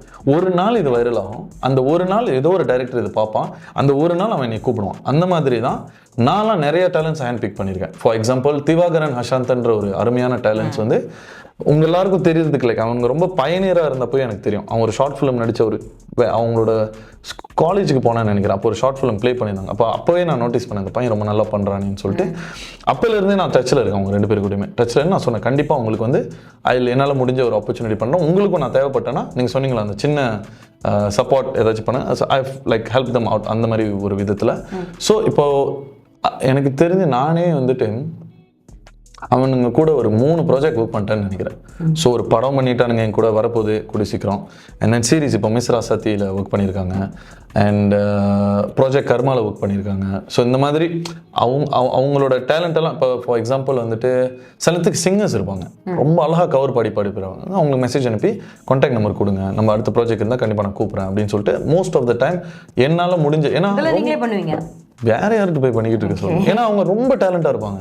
ஐ ஃபீல் லைக், ஏய் இங்கே என்ன பண்ணிட்டு இருக்கீங்க, உங்களுக்கு இந்த மாதிரி தான் நாங்கள் தேடிட்டு இருக்கோம் அப்படின்னு சொல்லிட்டு ஹேண்ட் பிக் பண்ணுவோம். ஏன்னா மலேசியாவில் வந்து ஒரு சூப்பர் ஸ்டாரோ அந்த மாதிரி லெவல்லலாம் யாருமே இப்போதைக்கு கிடையாது. ஸோ எல்லாரும் சேர்ந்து இந்த இண்டஸ்ட்ரியை பில்டப் பண்ணாதான் முடியும். யாரும் 1 யாரும் 2 3 4 அந்த மாதிரிலாம் கிடையாது. இப்போ நீங்கள் சொன்னீங்கல்ல சின்ன ப்ராஜெக்ட் பெரிய ப்ராஜெக்ட் அப்படின்னு சொல்கிறீங்களா, எக்ஸாம்பிள் என்னை பொறுத்த வரைக்கும் படம் 2 ஹவராக இருக்கட்டும், இல்லை சீரீஸ் 10 ஹவராக இருக்கட்டும், இல்லை ஒரு 10 நிமிஷம் ஷார்ட் ஃபிலிமாக இருக்கட்டும், டியூரேஷன் மாறுதே தவிர ஆனால் என்னோட ஆக்டர் என்னோட வேலை ஒரு ஆக்டராக அங்கே மாறலை. 3லையுமே நான் நடிகனா என்னோட ஃபுல் ஃபார்ம் கொடுக்கணும். ஏன்னா அது ஒரு ஆர்ட். ஸோ நான் அப்படி தான் பார்ப்பேன். இது இல்லை, இது யூடியூப்க்கு தான் போகுது, என்னோட ஒரு ஆக்டிங் ஒரு 10% கொடுத்தா போதும், இதுக்கு ஒரு 40% அப்படிலாம் கிடையாது. எல்லாத்துக்குமே 100% கொடுக்கணும், எல்லாத்துக்குமே ஆனஸ்டாக இருக்கணும், அவ்வளோதான். சரி, அப்போ இன்ஃப்ளூயன்சர்ஸ் வந்து நடிக்க வந்தா பரவாயில்லன்னு உங்க கருத்து? ஏன் நடிக்கக்கூடாது? ஓகே, இப்போ வந்து அவங்க எய்ம் என்ன? அவங்க நடிக்கணும்னு எய்ம் வச்சிருந்தாங்கன்னா வரதுல அவங்களுக்கு அவங்க அச்சீவ் பண்ணிட்டாங்களா அவங்க எய்ம்? ஓகே, இப்போ ஒரு ஷெஃபால தான் சமைக்க முடியும், ஒரு சிங்கரால தான் பாட முடியும். அந்த மாதிரி நடிக்கிறதுக்கு வந்து நீங்க சொன்ன மாதிரி பேஷனேட்டா இருந்து வந்தா ஓகே. ஆனா இப்ப வந்து சில இடங்கள்ல with all to respect all other content creators, ஆடுனா பாடுனா நீங்க வந்து நடிகர்களாயிடலாம். ஆடுறவங்களாலையும் பாடுறவங்களாலையும் எல்லாராலையும் நடிகர்களாகவும் ஆக முடியாது. For the sake of followers and மூஞ்சி நிறைய இடத்துல வந்து நிறைய பேர் வந்து நடிக்க வச்சிருக்காங்க. நீங்க அந்த மாதிரி ஸ்க்ரீனை ஷேர் பண்ணியிருக்கீங்க சில பேர் கூட. ஸோ அது உங்களுக்கு கஷ்டமா இல்லையா? ஓகே, இப்போ இந்த விஷயம் வந்துட்டு ஏன் இந்தியாலையும் பண்ணாங்கன்னு ஏன் நான் முதல்ல மென்ஷன் பண்ணேன்னா, இது வந்து மைலேஜ். அதாவது அந்த ஒரு பர்டிகுலர் பர்சனுக்கு இவ்வளோ ஃபாலோவர்ஸ் இருக்குது, அந்த ஃபாலோவர்ஸ் வந்து இந்த ஷோவை பார்ப்பாங்க இல்லை இந்த படத்தை பார்ப்பாங்கன்ற ஒரு நம்பிக்கையில் தான் அவங்களை கூப்பிட்றாங்க. ஸோ பேசிக்கலி அங்கே அவங்களோட பேக்ரவுண்ட் வந்துட்டு ஃபாலோவர்ஸ், பர்ஃபார்மன்ஸோ எக்ஸ்பீரியன்ஸோ இல்லை. ஆனால் இப்போ இவங்க வந்துட்டு உண்மையிலேயே இங்கே வந்து பெர்ஃபார்ம் பண்ணி ஒரு 2-3 படம் பண்ணிட்டாங்கன்னா அவங்களுக்கு ஒரு எக்ஸ்பீரியன்ஸ் வந்துடும். ஸோ இங்கே என்ன ஆகுதுன்னா, you trained very well mileage உள்ள ஒருத்தவங்களை நீங்கள் ட்ரெயின் பண்ணி ஒரு ஆக்டர் ஆக்கிட்டீங்கன்னா அது ஒரு நல்ல விஷயம். அந்த அடுத்தடுத்து வரப்போகிற படங்களுக்கும் சரி, அவங்களுக்கும் சரி. பட் இப்போ இது வந்து நீங்கள் எப்படி கேட்குறீங்கன்னா, உங்களுக்கு கஷ்டமா இல்லையா? அவங்க ஒரு நல்ல பெர்ஃபார்மர் இல்லைன்னா உங்களுக்கு கஷ்டமா இல்லையான்னு கேட்குறீங்களா? ஆக்டிங்க்குன்னு வந்து அவங்களுக்கு பேஷன் இருந்து வந்தா ஓகே, பட் அது அந்த லைன்லேயே இல்லாதவங்களை கொண்டு வந்து வச்சு அவங்களுக்கு சேலஞ்சிங்காக இருக்கதா? இப்போ நீங்கள் ஒரு ஆக்டரா இல்லையான்றதை நீங்கள் நடிக்கிற வரைக்கும் உங்களுக்கே தெரியாது. இப்போ நானே ஒரு ஆடியன்ஸாக தளபதியை பார்க்க போனேன்னா என்னை நடிக்க வச்சுட்டாங்க. ஸோ நான் நடிக்கிற வரைக்கும் எனக்கு தெரியாது என்னால் நடிக்க முடியுமா, நடிக்க தெரியும். நீங்கள் சொல்கிற அது சமையல் மேட்ரு தான். இப்போ நான் ஒரு நடிகனாக இருந்துட்டு ஒரு குக் வித் கோமாளியோ அந்த மாதிரி ஒரு நிகழ்ச்சி கூப்பிட்டாங்கன்னா என்னோட சமையலை வந்து நான் தான் நல்லது படுத்திக்கணும். Like I have to betterment it. என்னால் சமைக்க முடியுன்றதை நான் ப்ரூவ் பண்ணணும், அதுக்கு நான் ஹார்ட் ஒர்க் போடணும். இப்போ என்ன எது கூப்பிட்றாங்கன்னா நீங்கள் சொல்கிற அந்த மைலேஜ். இப்போ குக்கிங் போனோம்னா எனக்கு ரிவர்ஸாக வரும். நீங்கள் சொல்கிற மாதிரி அவன் ஒரு ஆக்டரா, அவனுக்கு ஒரு ரீச் இருக்குது, அதனால அவனை நம்ம கூப்பிட்றோம் அப்படின்னு வச்சுக்கோங்களேன். பட் அதுக்கப்புறம் என் கையில் தானே இருக்குது, அதை எப்படி நான் கொண்டு போகிறேன் அப்படின்றது. கரெக்டா? இப்போ நீங்கள் இன்னொன்று சொல்கிறீங்க, என் கூட நடிக்கிறவங்க எனக்கு கஷ்டமாக இருக்காதானே. நானும் அந்த மாதிரி ஒரு நடிகனாக இருந்தால் தானே சொதப்பிருக்கேன்ல. அப்போ என்னோட சீனியர் ஆக்டர்ஸ் அப்படி நடிச்சிருந்தா எனக்கு நடிக்கிறதுக்கு வாய்ப்பு. நீங்கள் ஆசைப்பட்டீங்களா நடிக்கணும்? இல்லை, பைலட் ஆகணுன்றது தான் ஆசை. அப்படியா? அந்த குருவி படத்துக்கு அப்புறம் தான் இந்த உண்மையை சொல்லணும்னா, அந்த தேட்டரில் நான் அந்த படத்தை பார்த்துட்டு வெளியாகும் போது நிறைய பேர் அந்த ஃபோட்டோலாம் எடுத்து ரொம்ப அன்பு காமிச்சு சூப்பராக பண்ணியிருந்தீங்க எல்லாம் சொல்லும் போது அந்த மூமெண்ட்டில் என்ன நான் ரியலைஸ் பண்ணேன்னா, அது கொஞ்சம் டைம் ஆச்சு நான் ரியலைஸ் பண்ணுறதுக்கு. ஒரு ரத்த சொந்தமும் இல்லாமல் நான் ஒரு பேசாத ஒருத்தவங்க எனக்கு ஜெனுவினான ஒரு அன்பு காட்டுறாங்க. Like they really like me, like it's not, அவங்க எனக்கு ரிலேட்டட் கிடையாது, அவங்களுக்கு நான் ஒரு ஹெல்ப்பும் பண்ணதே கிடையாது. நான் நடித்து இந்த பக்கெட்டை சம்பாரித்து நான் இருக்கேன். ஆனால் அவங்க யார்? சும்மா என்னை பார்த்து ரசித்து என்கிட்ட வந்து அப்ரிஷியேட் பண்ணுறாங்க. எந்த தொழிலில் அது கிடைக்கும்? அன்புக்கு அடிமையாயிட்டீங்க. அதுக்கப்புறம் நான் முடிவு பண்ணேன்ப்பா நடிக்கிறோம். ஆனால் அதுக்கப்புறம் என்ன ரியலைஸ் பண்ணால், மலேசியாவில் வந்து அது சஸ்டெயின் பண்ண முடியாது, லைக் கரியராக பார்க்க முடியாதுன்னு தான் பிஸ்னஸ் ஆரம்பிச்சிட்டேன். ஸோ இது வந்துட்டு கடைசி வரைக்கும் ஒரு பேஷனேட்டாக. ஆனால் என்னோட எய்ம் என்னென்னா, மலேசியாலையும் நீங்கள் வந்துட்டு ஒரு ஆக்டராவோ இல்லை ஒரு க்ரூவாவோ நீங்கள் காசு பார்த்து சர்வைவ் பண்ண முடியுன்ற அளவுக்கு நம்ம இண்டஸ்ட்ரி வளர்க்கணுன்றதான் என்னோட எய்ம். சரி, இப்போ வந்து நீங்கள் மொழி இண்டஸ்ட்ரியிலையும் இருக்கீங்க, தமிழ் இண்டஸ்ட்ரியிலையும் இருக்கீங்க. நான் சமீபத்தில் ஓகே மொழி இண்டஸ்ட்ரி வந்து கொஞ்சம் பெட்டராக இருக்காங்க, அதாவது எல்லாத்துலேயும் அட்வான்ஸாக இருக்காங்க, நம்ம வந்து ஸ்டில் இன்னும் கொஞ்சம் பெட்டர் பண்ணணும் அப்படின்னு. ஸோ நீங்கள் அதில் இருக்கீங்க, பார்க்குறீங்க, உங்களுக்கு என்ன சேஞ்சஸ் தெரியுது? ஓகே, பேசிக்கலி நீங்கள் பார்த்தீங்கன்னா at the end of the day பட்ஜெட்ன்ற ஒரு விஷயம் தான். இப்போது 100 வெள்ளி ஜாமானுக்கும் 10 வெள்ளி ஜாமானுக்கும் வித்தியாசம் இருக்குல்ல. பட் அந்த 100 வெள்ளி ஜாமானை வந்து நீங்கள் வந்து அட்வான்டேஜாக யூஸ் பண்ணிக்கிறீங்களா, இல்லை வந்துட்டு லைக் எப்படி சொல்கிறது, அதான் 100 வெள்ளி இருக்கேன்னு சொல்லி அலட்சியமாக இருக்க போகிறீங்களா, இல்லை இங்கே 10 வெள்ளி தான் இருக்குன்னு பார்க்க போகிறீங்களா, 10 வெள்ளி இருக்குது அதில் எவ்வளோ பெஸ்ட்டு பண்ண போகிறோன்றதுல தான் மேட்ரு இருக்குது. ஸோ இப்போ மொழிக்கும் தமிழுக்கும் வித்தியாசங்கள் என்னென்னா, டெஃபினெட்லி வந்து உங்களுக்கு வந்து அந்த செட்டப் இன்னும் பெருசாக இருக்கும். நிறையா விஷயங்கள், இப்போ எக்ஸாம்பிளாக நானே வந்து தமிழில் ஒர்க் பண்ணும்போது நானே என் வார்ட்ரோப் பார்த்துப்பேன், நானே என்னோட குவான்டிட்டிக்கு பார்த்துப்பேன், என்னோட டயலாக்ஸ் பார்த்துப்பேன், அதுக்கப்புறம் நானே என்னோட டிரான்ஸ்போர்ட்டேஷன் சரி எல்லாமே நானே பார்த்துப்பேன். மேக்ஸிமம் நான் பார்த்துட்டு நாங்கள் நடிக்கவும் செய்வோம் அட் த மூமெண்ட். இப்போ அடுத்த சீன்னா நானே போய் எடுத்து என்ன சீன் பார்த்து நானே என்னோட குவான்டிட்டி எடுத்து போட்டு போய் நடிச்சிருவேன். அந்த மாதிரி ட்ரெயின் பண்ணப்பட்டவங்க நாங்கள்லாம். ஸோ மல்லிகைக்கு போகும்போது அப்படியே ஆப்போசிட். நீ எதுவுமே பண்ண வேணாம், நீ டைலாக் பேசி ஒரு ஆக்டராக இருந்தால் மட்டும் போதும். உனக்கு தண்ணி வரும், ஃபேனை பிடிச்சிக்குவாங்க ஒருத்தவங்க, உட்காரதுக்கு சேர் இருக்கும், உன் ட்ரெஸ் எல்லாம் நீ யோசிக்கவே கூடாது, குவான்டிட்டிலாம் யோசிக்கவே கூடாது. அதுக்குன்னு ஒரு வார்ட்ரோப் டிபார்ட்மெண்ட் இருக்கான், எனக்கு ஒரு பிஏ இருக்கான் இப்படின்னு சொல்லிட்டு உங்களோட ஃபோக்கஸ் மொத்தமுமே நடிப்புக்கு மட்டும் வச்சுருப்பாங்க. ஆனால் என்னையை கேட்டால் நான் அந்த மாதிரி ட்ரெயின் பண்ணி வந்தது எனக்கு நல்லதுன்னு நான் நினைக்கிறேன். ஏதாச்சும் ஒரு இடத்துல வந்துட்டு இவங்கெல்லாம் இல்லாட்டி கூட நம்மளால் பண்ணிக்க முடியுன்ற ஒரு நம்பிக்கை தான். ஓகே, அப்போ அந்த இண்டஸ்ட்ரி வந்து இன்னும் கொஞ்சம் வளர வேணாமா? நம்ம இண்டஸ்ட்ரியா? டெஃபினெட்லி அதான் நான் சொன்னேன். அதுக்கு வந்துட்டு ஃபர்ஸ்ட் ஆஃப் ஆல் லைக் நிறைய விஷயங்கள் மாறணும். அண்ட் என்னோட எய்மே வந்துட்டு இப்போ எனக்கு எவ்வளோ தான் இந்தியாவில் போய் நடிக்கணும், அங்கே போய் நடிக்கணும்னு ஆசை இருக்குது. ஆனால் உண்மையிலேயே அந்த பின்னாடி இருக்க சப் கோல் என்னன்னா, நம்ம மலேசியா இண்டஸ்ட்ரியும் அந்த மாதிரி ஆகணும் ஒரு நாள். லைக் நம்மளுக்கும் ஒரு பிஸ்னஸ் இருக்கணும், நம்மளுக்கும் ஒரு வந்துட்டு எப்படி சொல்கிறது, சினிமானா இங்கே ஒரு வியாபாரம் நடக்கணும், மக்கள் வந்து பார்ப்பாங்க, அடுத்து இந்த ஹீரோட படம் எப்படா வரப்போகுதுன்னு யோசிக்கணும். அந்த மாதிரி நடந்துச்சுன்னா ரொம்ப சந்தோஷப்படுவேன் நான். அதுக்கு தான் நான் போராடிக்கிட்டு இருக்கேன். என் கூட சேர்ந்து நிறைய ஆக்டர்ஸ் போராடி வந்துச்சுன்னா இந்த இண்டஸ்ட்ரி அந்த மாதிரி ரொம்ப நல்லாயிருக்கும். அண்ட் ஐ பிலீவ் தட் இந்த பிரச்சனை இங்கே என்னென்னா, இங்கேருந்து நான் எவ்வளோ தான் கூவி விற்றாலும் நம்ம வேறு வெளியூரில் போயிட்டு ஒரு சிம்பிளான ஒரு விஷயம் பண்ணால் அந்த மலேசியாவே அது ஒரு பெரிய விஷயமா பார்க்குது. அப்போ மலேசியாவில் ரீச் பத்தலை அப்படின்றீங்களா? பார்க்குறவங்களோட வரவேற்பு பத்தலை. எப்படின்னா நம்ம வீட்டில் இருக்கவங்க நம்ம மதிக்க மாட்டோம். பக்கத்து வீட்டில் போயிட்டு ஒரு விஷயம் பண்ணிட்டீங்கன்னு வச்சுக்கோங்க. இப்போ நீங்கள் உங்கள் வீட்டில் டெய்லி சமைக்கிறீங்க, அதை யாரும் எதுவுமே சொல்ல. பக்கத்து வீட்டுக்காரன்ட்ட போயிட்டு பண்ணோன்னே அந்த பக்கத்து வீட்டுக்காரன் அவ்வளோ அப்ரிஷியேட் பண்ணுறான் அவங்கள, டே சூப்பராக சமைக்கிறான்டா அப்படின்னோன்னா அப்போ நம்ம பார்ப்போம், நம்ம ஃபேமிலி பார்ப்போம், ஏய் பரவாயில்ல என் பிள்ளைடா அது அப்படின்னு பேசுவாங்க. ஆனால் அதுக்கு முன்னாடி எங்கே போச்சு உங்கள் பிள்ளை சமைச்சு காட்டுச்சே, நீங்கள் கண்டுக்கவே இல்லையா? பிள்ளைன்னு சொல்கிறது நான் என்னையே சொல்கிறேன், என்னோட பேரண்ட்ஸாக இந்த மலேசியா இண்டஸ்ட்ரியாகவும் இந்த மக்களையும் தான் நான் பார்க்குறேன். சரி, பிள்ளை சமைச்சு காட்டினது நல்லா இருந்தால் பரவாயில்ல.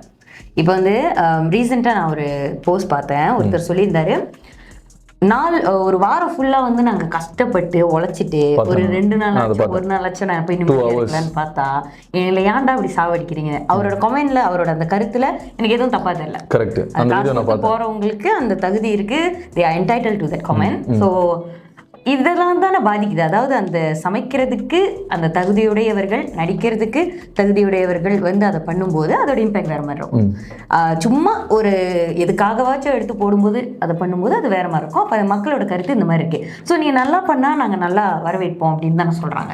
ஓகே, இப்போ நல்ல படம் இல்லைன்றது ரொம்ப சப்ஜெக்டிவான ஒரு விஷயம். இப்போ உங்களுக்கு பிடிச்ச ஒரு படம் வந்து எனக்கு பிடிக்காது, எனக்கு பிடிச்ச படம் உங்களுக்கு பிடிக்காது. ஸோ பேசிக்கலி இந்த விஷயம் வந்து மலேசியாவில் மட்டும் கிடையாது, உலகத்தில் இருக்க எல்லா விஷயத்துலையுமே, படத்துக்கு மட்டும் இல்லை எல்லா விஷயத்துலையுமே ஒரு சப்ஜெக்டிவான ஒரு விஷயம். இப்போ இந்தியாவிலேருந்து வர எல்லா படமும் ஓடிடாது, சில படம் ஃப்ளாப்பு, பெரிய ஹீரோங்கள் படமே ஃப்ளாப் ஆகிருக்கு. ஸோ அதுக்கு நீங்கள் படத்தை பார்த்தா தான் உங்களால் நீங்கள் ஜட்ஜ் பண்ணிக்க முடியும் இந்த படம் நல்லா இருக்கா இல்லையா. இப்போது இன்னொரு விஷயம் என்னென்னா, நான் வந்துட்டு கஷ்டப்பட்டு ஒரு வீடு கட்டிகிட்டு இருக்கேன், பேஸ்மெண்ட் போட்டேன், முதல் லெவல் போட்டேன். ஆனால் எல்லாரும் சேர்ந்து தான் வீடு கட்டுறோம், ஒரு 10 பேர் சேர்ந்து கட்டுறோம்னு வச்சுக்கோங்களேன்.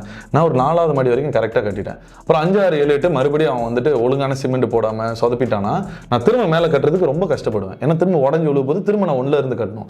விச் இஸ் நாங்கள் நல்ல படங்கள் பண்ணிக்கிட்டே வரோம்னு வச்சுக்கோங்களேன். திடீர்னு இடையில ஒரு 2, 3 சொதப்பல் படம் வந்துருச்சு. அதை பார்த்து மக்கள் டிசப்பாயிண்ட் ஆகிட்டு, டே இனி வரப்போகிற எந்த படமும் நான் பார்க்க போகிறது இல்லடா, இனி வரப்போகிற எல்லா படமும் இந்த மாதிரி தான் இருக்கும்னு ஜட்ஜ் பண்ணிட்டாங்கன்னா, அப்போ அடுத்து வரப்போகிற அந்த உண்மையாலேயே பேஷனேட்டாக நல்ல படமும் அடிவாங்க அந்த விதத்தில். ஸோ நல்லா இருக்கா இல்லையான்றது வந்து சத்தியமாக டிசைட் பண்ணவே முடியாத ஒரு விஷயம். ஏன்னா சில பேருக்கு இது நல்லா இருக்குன்னா சில பேருக்கு இது நல்லா இருக்காது. ஸோ நீங்கள் இதுக்கு பதில் சொல்லுங்கள். இந்தியாலையும் இதே தான், அங்கே வர எல்லா படமும் பெஸ்ட்டு கிடையாது. அதுக்காக இப்போ இந்த ஒரு லட்சம் ரஜினி சார்னு வச்சுக்கோமே, ரஜினி சாருக்கு ஒரு ஃப்ளாப் படம் வந்துருச்சுன்னா அடுத்த படத்தை நீங்கள் பார்க்க மாட்டீங்களா? ஓகே, பார்ப்போம். இந்தியாவிலேருந்து வர படம் சில நேரங்களில் அந்த கேஸ் எப்படி இருக்கும்னா, எல்லாரும் நல்லா தான் நடிப்பாங்க, கதை அந்த பிளாட் அதெல்லாம் சரி வராது. ஸோ அது வந்து மக்களோட எதிர்பார்ப்பை பூர்த்தி செய்யாது. ஆனால் மலேசியாவில் வந்து முதலுக்கே மோசம்ன்ற மாதிரி ஸ்டார்டிங்கில் இருக்க வேண்டியதே, நடிக்க வேண்டியதே, அதாவது அவங்க பெர்ஃபார்ம் பண்ண வேண்டியவங்களே கரெக்டாக பண்ணாத போது நாங்கள் அதுக்கு அங்கிட்டு கதையை பற்றி என்ன பண்ண போகிறோம் அப்படின்ற கருத்துக்களை நீங்கள் என்ன சொல்லுங்கள்? அதான் ஏன் கருத்து. எக்ஸாக்ட்லி பேக் டு நான் என்ன சொன்னது சப்ஜெக்டிவான ஒரு விஷயம். ஏன்னா இவ்வளோ படம் இருக்குது. இப்போ எனக்கு நான் சில படம் நல்லா இருக்குன்னு நான் சொல்லுவேன், சில படம் நல்லா இல்லைன்னு நான் சொல்லுவேன். நான் யார் சொல்கிறதுக்கு? ஃபர்ஸ்ட் ஆஃப் ஆல் உங்களுக்கு புரியுதா நான் சொல்கிறது? மக்கள் சொல்லலாம். நான் இப்போ சொல்லி என்ன பிரயோஜனம்? இப்போ நான் சொன்ன மக்கள் கேட்டுருவாங்களா? என்னைய கேட்டால் இதுக்கு ஒரே சொல்யூஷன், ஆனால் இது பண்ணவே முடியாது, பட் ஒரே சொல்யூஷன் என்னன்னா, இப்போ ஃபீனாஸ்ன்ற ஒரு இது இருக்குதுல்ல, இருக்குல்ல. ஸோ இந்த படம் வந்து இதை தாண்டி தான் எல்பிஎஃப்னு சொல்லி வெளியாகுது, ஓகேவா? ஸோ அந்த தாண்டும் போது இவங்க தான் அந்த ஃபில்ட்ரேஷன் பண்ணணும்னு எனக்கு ஃபீல் பண்ணுது. லைக் தகுதி இல்லைனா நீ தேட்டருக்கு வர முடியாது, டிவிக்கு தான் போக முடியும் அப்படின்ற ஒரு விஷயத்தை கொண்டு வந்துட்டாங்கன்னா you will only have good movies in Malaysia. So you would say, but exactly மறுபடியும் அந்த ஃபீனாஸ்ல உள்ளவங்க கரெக்டாக ஜட்ஜ் பண்ணிடுவாங்களா? வாட் இஃப் ஒரு உண்மையான நல்ல படத்தை அவங்களுக்கு ஜட்ஜ் பண்ண தெரியாம, அவங்களுக்கு புரியுது அவங்க உட்கார்ந்துருக்கவங்களும் கரெக்டான ஆளாக இருக்கணும். ஸோ இது எல்லாம் மாறிச்சுன்னா, ஆனால் இது எங்கேயும் ஏற்றுக்க மாட்டாங்க, இந்தியாவிலையும் ஏற்றுக்க மாட்டாங்க. அந்த மூவி நல்லா இல்லைனாலும் வெளியாக்க தான் செய்யணும், அது மக்கள் டிசைட் பண்ணிப்பாங்க, நீங்கள் டிசைட் பண்ணக்கூடாது. உங்களுக்கு புரியுதா நான் சொல்கிறது? ஸோ அதனால நம்மளோட பிரச்சனை என்னன்னா, 10 படத்தில் 2 படம் தான் நல்லா இருக்குது. இந்தியாவில் 10 படத்தில் ஒரு 3 படம் நல்லா இல்லாமல் இருக்கும். அதுதான் நம்ம பிரச்சனை. ஸோ இதை வந்து நம்ம மாற்றவே முடியாது. அதுக்குன்னு மக்கள் வந்து பார்க்காமே இருந்துட்டாங்கன்னா நம்மளுக்கு இண்டஸ்ட்ரி இல்லாமல் மாற்ற முடியாதுன்னு சொல்றீங்க. Just make it better. இப்போ நான் பண்ணுறேன், அப்போ மீதி 9 பேர் 10 பேர் ஒர்க் பண்ணுறோம்ல, அந்த மீதி 9 பேரும் அதே மைண்ட் செட்டில் இருக்கணும்ல. அவங்க சும்மா நான் காசு பார்த்தா போதும்னு நினச்சிட்டு இருந்தாங்கன்னா கஷ்டம்ல. ஸோ இது ஒரு ஆள் சம்மந்தப்பட்ட விஷயம். என்ன சொல்ல வரீங்க இதன் வழி? ஃபிலிம் அவ்வளோ பெரிய ஆள்லாம் இல்லைனா, பட் என்ன நான் சொல்ல வரேன், நீங்க ஒரு நடிகர், உங்களுக்கு வந்து அந்த ரைட்ஸ் இருக்கு சொல்றது. ஃபிலிம் மேக்கர்ஸ்க்கு சொல்ல வேண்டிய விஷயம் எதுவும் இல்லை. ஆக்சுவலி மக்கள்கிட்ட சொல்ல வேண்டிய விஷயம் என்னன்னா வந்துட்டு, நீங்கள் ஒரு கடைக்கு போய் ஒரு சாப்பாடு ட்ரை பண்ணுறீங்கன்னா, ட்ரை பண்ணி அதுக்கப்புறம் அது நல்லா இருக்கா நல்லா இல்லையான்னு நீங்களே முடிவு பண்ணிங்க. யாரும் மற்றவங்க இன்ஃப்ளூயன்சர் சொன்னாங்களோ இல்லை மற்றவங்க சாப்பிட்டு, ஏன்னா அவங்க டேஸ்ட் பட்ஸ் வேறு, உங்கள் டேஸ்ட் பட்ஸ் வேறு.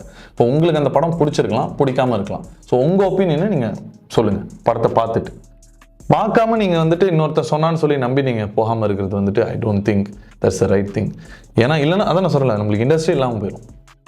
இப்போ இந்தியாவில் ஏன் சேஃப் ஆகுதுன்னா, அவங்க பாப்புலேஷன் இத்தனை பேர் பார்த்தாவே அவங்களுக்கு வந்து சர்வைவல் ஆயிரும். நம்மளுக்கு அப்படி கிடையாது. நம்மளுக்கு ஆல்ரெடி நம்ம வந்து ரொம்ப மைனாரிட்டியில் இருக்கோம். அதுலேயும் பாதியில் வந்து பார்க்காம இருந்தாங்கன்னா ரொம்ப கஷ்டம். வி அண்டர்ஸ்டாண்ட், இதே மொழியில தான் இந்தியாலையும் நடக்குது, அது இன்னும் நல்லா இருக்குது, நீங்கள் என்ஜாய் பண்ணுறீங்க. ஏன்னா அவங்களோட பட்ஜெட் வேறு, நம்மளோட பட்ஜெட் வேறு. நம்மளோட பட்ஜெட் அங்கே வரணும்னா இங்கிருந்து தான் ஆரம்பிக்கணும். நீங்கள் வந்து முதல்ல பார்க்க ஆரம்பிக்கணும். நீங்கள் பார்க்க ஆரம்பிச்சிங்கன்னா எங்களுக்கு அது மூலியமாக நம்பிக்கை வரும், அடுத்த படம் பண்ணுறதுக்கு ப்ரொடியூசர் வருவாங்க. இது ஒரு பெரிய சர்க்கிள். சிவாஜி த பாஸ்ல சொல்கிற மாதிரி கடைசியில் ஓன் தலையில் தான் ஏன் வந்து உழுகும்னு சொல்கிறாங்கல்ல, கடைசியில் இண்டஸ்ட்ரி இல்லாமல் போயிடும். உங்களுக்கு ஒரு தங்கச்சி தம்பி பிள்ளை யாராச்சும் ஃபியூச்சரில் இருந்தாங்கன்னா அவங்க forget it. சினிமான்ற ஒரு விஷயம் அவங்களுக்கு இருக்காது. அவங்க வாட்டில் வேறு வேலையை பார்த்துட்டு இருக்க வேண்டியதான். வெளியூரில் நடிக்கிறவங்களோட தான் பார்க்க முடியும், நம்மளுடைய பார்க்கவே முடியாது. ஓகே, ஸோ நம்ம நாட்டில் சினிமாவில் ப்ரொடக்ஷன் வைஸ் இது எது பெட்டர், ஒரு விஷயத்த பெட்டர் பண்ணால் கொஞ்சம் நல்லா இருக்கும்னா என்ன? மக்களை தவிர்த்துருங்க. மக்கள் நீங்கள் என்ன பண்ணாலும் தேட்டருக்கு வராங்கன்னு வச்சுப்போம், ஆனால் படத்தில் இதெல்லாம் பண்ணுங்க. இப்போ நான் மறுபடியும் சொன்ன மாதிரி தான், இது எல்லாமே ஒரு சர்க்கிள். இப்போ படத்தில் நீங்கள் ஒரு விஷயம் நல்லா வரணும்னா அதுக்கு உங்களுக்கு பட்ஜெட் வேணும். அந்த பட்ஜெட்டுக்கு வந்துட்டு எங்கே போகணும்? ப்ரொடியூசர்கிட்ட போகணும். ப்ரொடியூசர் ஏன் பட்ஜெட் கொடுக்க போகிறாங்க? ஏன்னா படம் நல்லா ஓடினா தான். படம் எப்படி நல்லா ஓடும்? மக்கள் பார்த்தா தான். It is still a circle. மக்கள் எப்படி பார்ப்பாங்க? படம் நல்லா ஓடணும். எக்ஸாக்ட்லி. Okay, exactly. ஓகே. இப்போது ஒரு ஸ்டேஜ் பை ஸ்டேஜ் தான். இப்போ ஃபர்ஸ்ட்டு படத்துக்கு நீங்கள் சப்போர்ட் கொஞ்சம் கொடுக்குறீங்கன்னு வச்சுக்கோங்களேன், அதுலேருந்து வர சப்போர்ட்டை நாங்கள் இன்னும் கொஞ்சம் பெட்டராக பண்ண முடியும். ஆனால் என்ன பிரச்சனைனா, நாங்கள் ஒரு சைடு பெட்டர்மெண்ட் பண்ணிக்கிட்டு இருக்கும்போது இன்னொரு சைடு அதை சொதப்பல்ஸ் பண்ணிக்கிட்டே இருப்பாங்க. ஸோ மக்கள் அந்த நம்பிக்கை தொலைச்சிடலாம். சொதப்பல்ஸ்னா எதெல்லாம் சொல்லுவீங்க? தெரியல எனக்கு. அதான் இட்ஸ் வெரி சப்ஜெக்டிவ். எப்படி சொல்லுவோம் நம்ம? எப்படி சொல்லுவீங்க? இப்போ நான் சொல்ல முடியுமா? நான் யார்? நான் ஜட்ஜா? இல்லையே. இப்போ திடீர்னு அந்த படம் உங்களுக்கு பிடிச்சிருச்சுன்னா அப்போ நீங்கள் கரெக்டா இல்லை நான் கரெக்டா? அப்போ ஓகே, நம்ம இண்டஸ்ட்ரியிலையும் நல்லது நிறைய பண்ண வேண்டியிருக்கு. மக்களும் உங்கள் சைடு எல்லாத்தையும் கரெக்டாக பண்ணுங்க. மல்லிகை சைட்லாம் வந்து மக்களோட வரவேற்பு ஓகேவா இருக்குமா? ஓகே, மல்லிகை சைடும் ஆக்சுவலி நம்மள மாதிரி ஸ்ட்ரகிள் தான் அனுபவிச்சுட்டு இருக்காங்க. எவர் சின்ஸ் கோவிட்லேருந்து எல்லாருமே ஓடிடி அப்படின்ற ஒரு இதுக்கு போயிட்டனால கொஞ்சம் ஸ்ட்ரகிளிங்காக தான் இருக்குது. பிகாஸ் எனக்கு தெரிஞ்சு இப்போ வந்து ஒரு பெரிய படம் கூட அவங்க பண்ண பட்ஜெட்டோட பாதி கலெக்ஷன் தான் எடுத்திருக்காங்க. ஸோ அது ரொம்ப சேடான ஒரு விஷயம். அண்ட் அவங்க சைடு என்னன்னா, அவங்கக்கிட்ட ஸ்டார்டம் இருக்குது, நம்மக்கிட்ட இல்லை. லைக் விஜய் அஜித்ன்ற ஒரு ஸ்டார்டம் மாதிரி மலையில் வந்து அந்தந்த ஆக்டர்ஸ்க்கு வந்து ஸ்டார்டம் இருக்குது. ஸோ அவங்களுக்கு ஒரு பேசிக் ஃபாலோவர்ஸ் இருக்காங்க. அந்த பேசிக் ஃபாலோவர்ஸ் அதை காசாக மாற்றிடுவாங்க. அண்ட் அடுத்த விஷயம் என்னென்னா பாப்புலேஷன், அவங்க தான் மெஜாரிட்டியே. ஸோ அதனால் அவங்க கொஞ்சம் பார்த்தா கூட படம் நல்லா ஓடிடும். ஏங்க ஒரு 97 மில்லியன் கலெக்ட் பண்ண முடியும்னா ஒரு மலை மூவியால், நம்மளால ஒரு 97,000 கலெக்ட் பண்ண முடியல. மலை இண்டஸ்ட்ரியில் நீங்கள் பண்ண ஒன் ஆஃப் த இதுதான் எனக்கு தெரிஞ்ச என்னோட பெஸ்ட் பெர்ஃபார்மன்ஸ்னால் என்னது? அது இனிமேல் தான் வரப்போகுது. அப்படியா? இது வரைக்கும் பண்ணதில்லை, ரிலீஸ் ஆகிறதுக்கு முன்னுக்கு. மலையில் வந்து அது நம்மளோட லாங்குவேஜ் இல்லை, நம்ம மதர் டங் இல்லாதனால அந்த உணர்வு வர மாட்டேங்குது.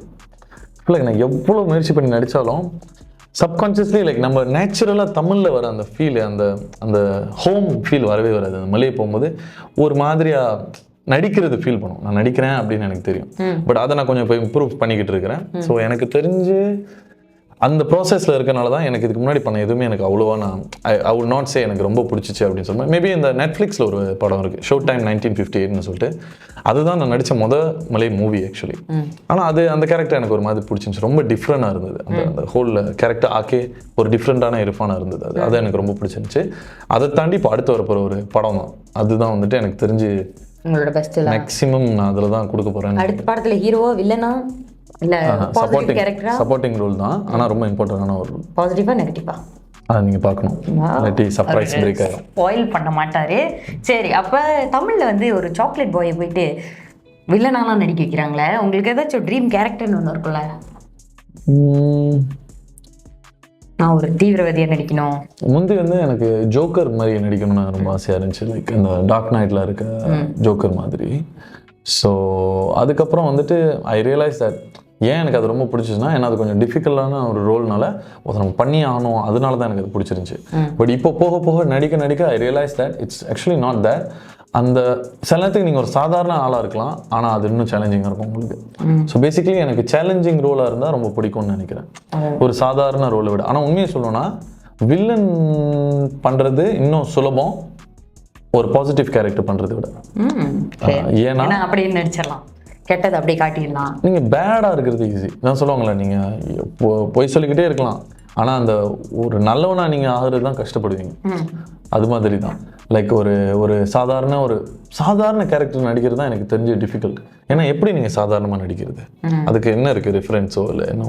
ஸோ ஐ திங்க் சாதாரணமாக நடிக்கிற ஒரு விஷயம் வந்து ரொம்ப டிஃபிகல்ட்டான ஒரு விஷயம். சாதாரணமாக நடிக்கிறது சாதாரணம் இல்லை அப்படின்னு சொல்லிட்டு நேச்சுரலாக அது கொஞ்சம் டஃப்பான ஒரு விஷயம். சென்னையில் போய் எடிசன் அவார்டில் வந்து அவார்ட் வாங்கிட்டு வந்த நம்ம இர்ஃபான் அவர்களுக்கு இந்த வேலையில் பட் அந்த வாழ்த்துக்கள் நாங்கள் கிரெடிட்ஸ் வந்து படத்தோட டீமுக்கு தான். ஓகே, சரேஷ்க்கு நன்றி சொல்லிடுவோம், வாழ்த்து சொல்லிடுவோம், உங்களுக்கும் வாழ்த்துக்கள். ஓகே, ஸோ இதுக்கப்புறம் நிறைய ரொமான்டிக் கேரக்டராக வருது, சீரியஸாக இருந்தாலும் சரி படமாக இருந்தாலும் சரி அப்படித்தான். இப்போ பேசிக்லி அந்த ஒரு பேரியர் தான் உடைக்கலான்னு. ஏன் வந்துட்டு எப்போ பார்த்தாலும் ஆன்டகனிஸே பண்ணிட்டு இருக்கோம், கொஞ்சம் மாற்றுவோம், அதே மாதிரி பண்ண வேணாம்னு சொல்லிட்டு நல்லவனா பண்ணி தன்னை ஒரு ஃபிலாந்த்ரோபிஸ்ட்னு அவர் காட்ட பார்க்குறாரு, அந்த மாதிரிலாம் அப்படி கிடையாது. எக்ஸ்பீரியன்ஸுக்காக தான். லைக் ஓகே இப்படி பண்ணோன்னா எப்படி இருக்குது, மக்கள் ஏற்றுக்கிறாங்களா?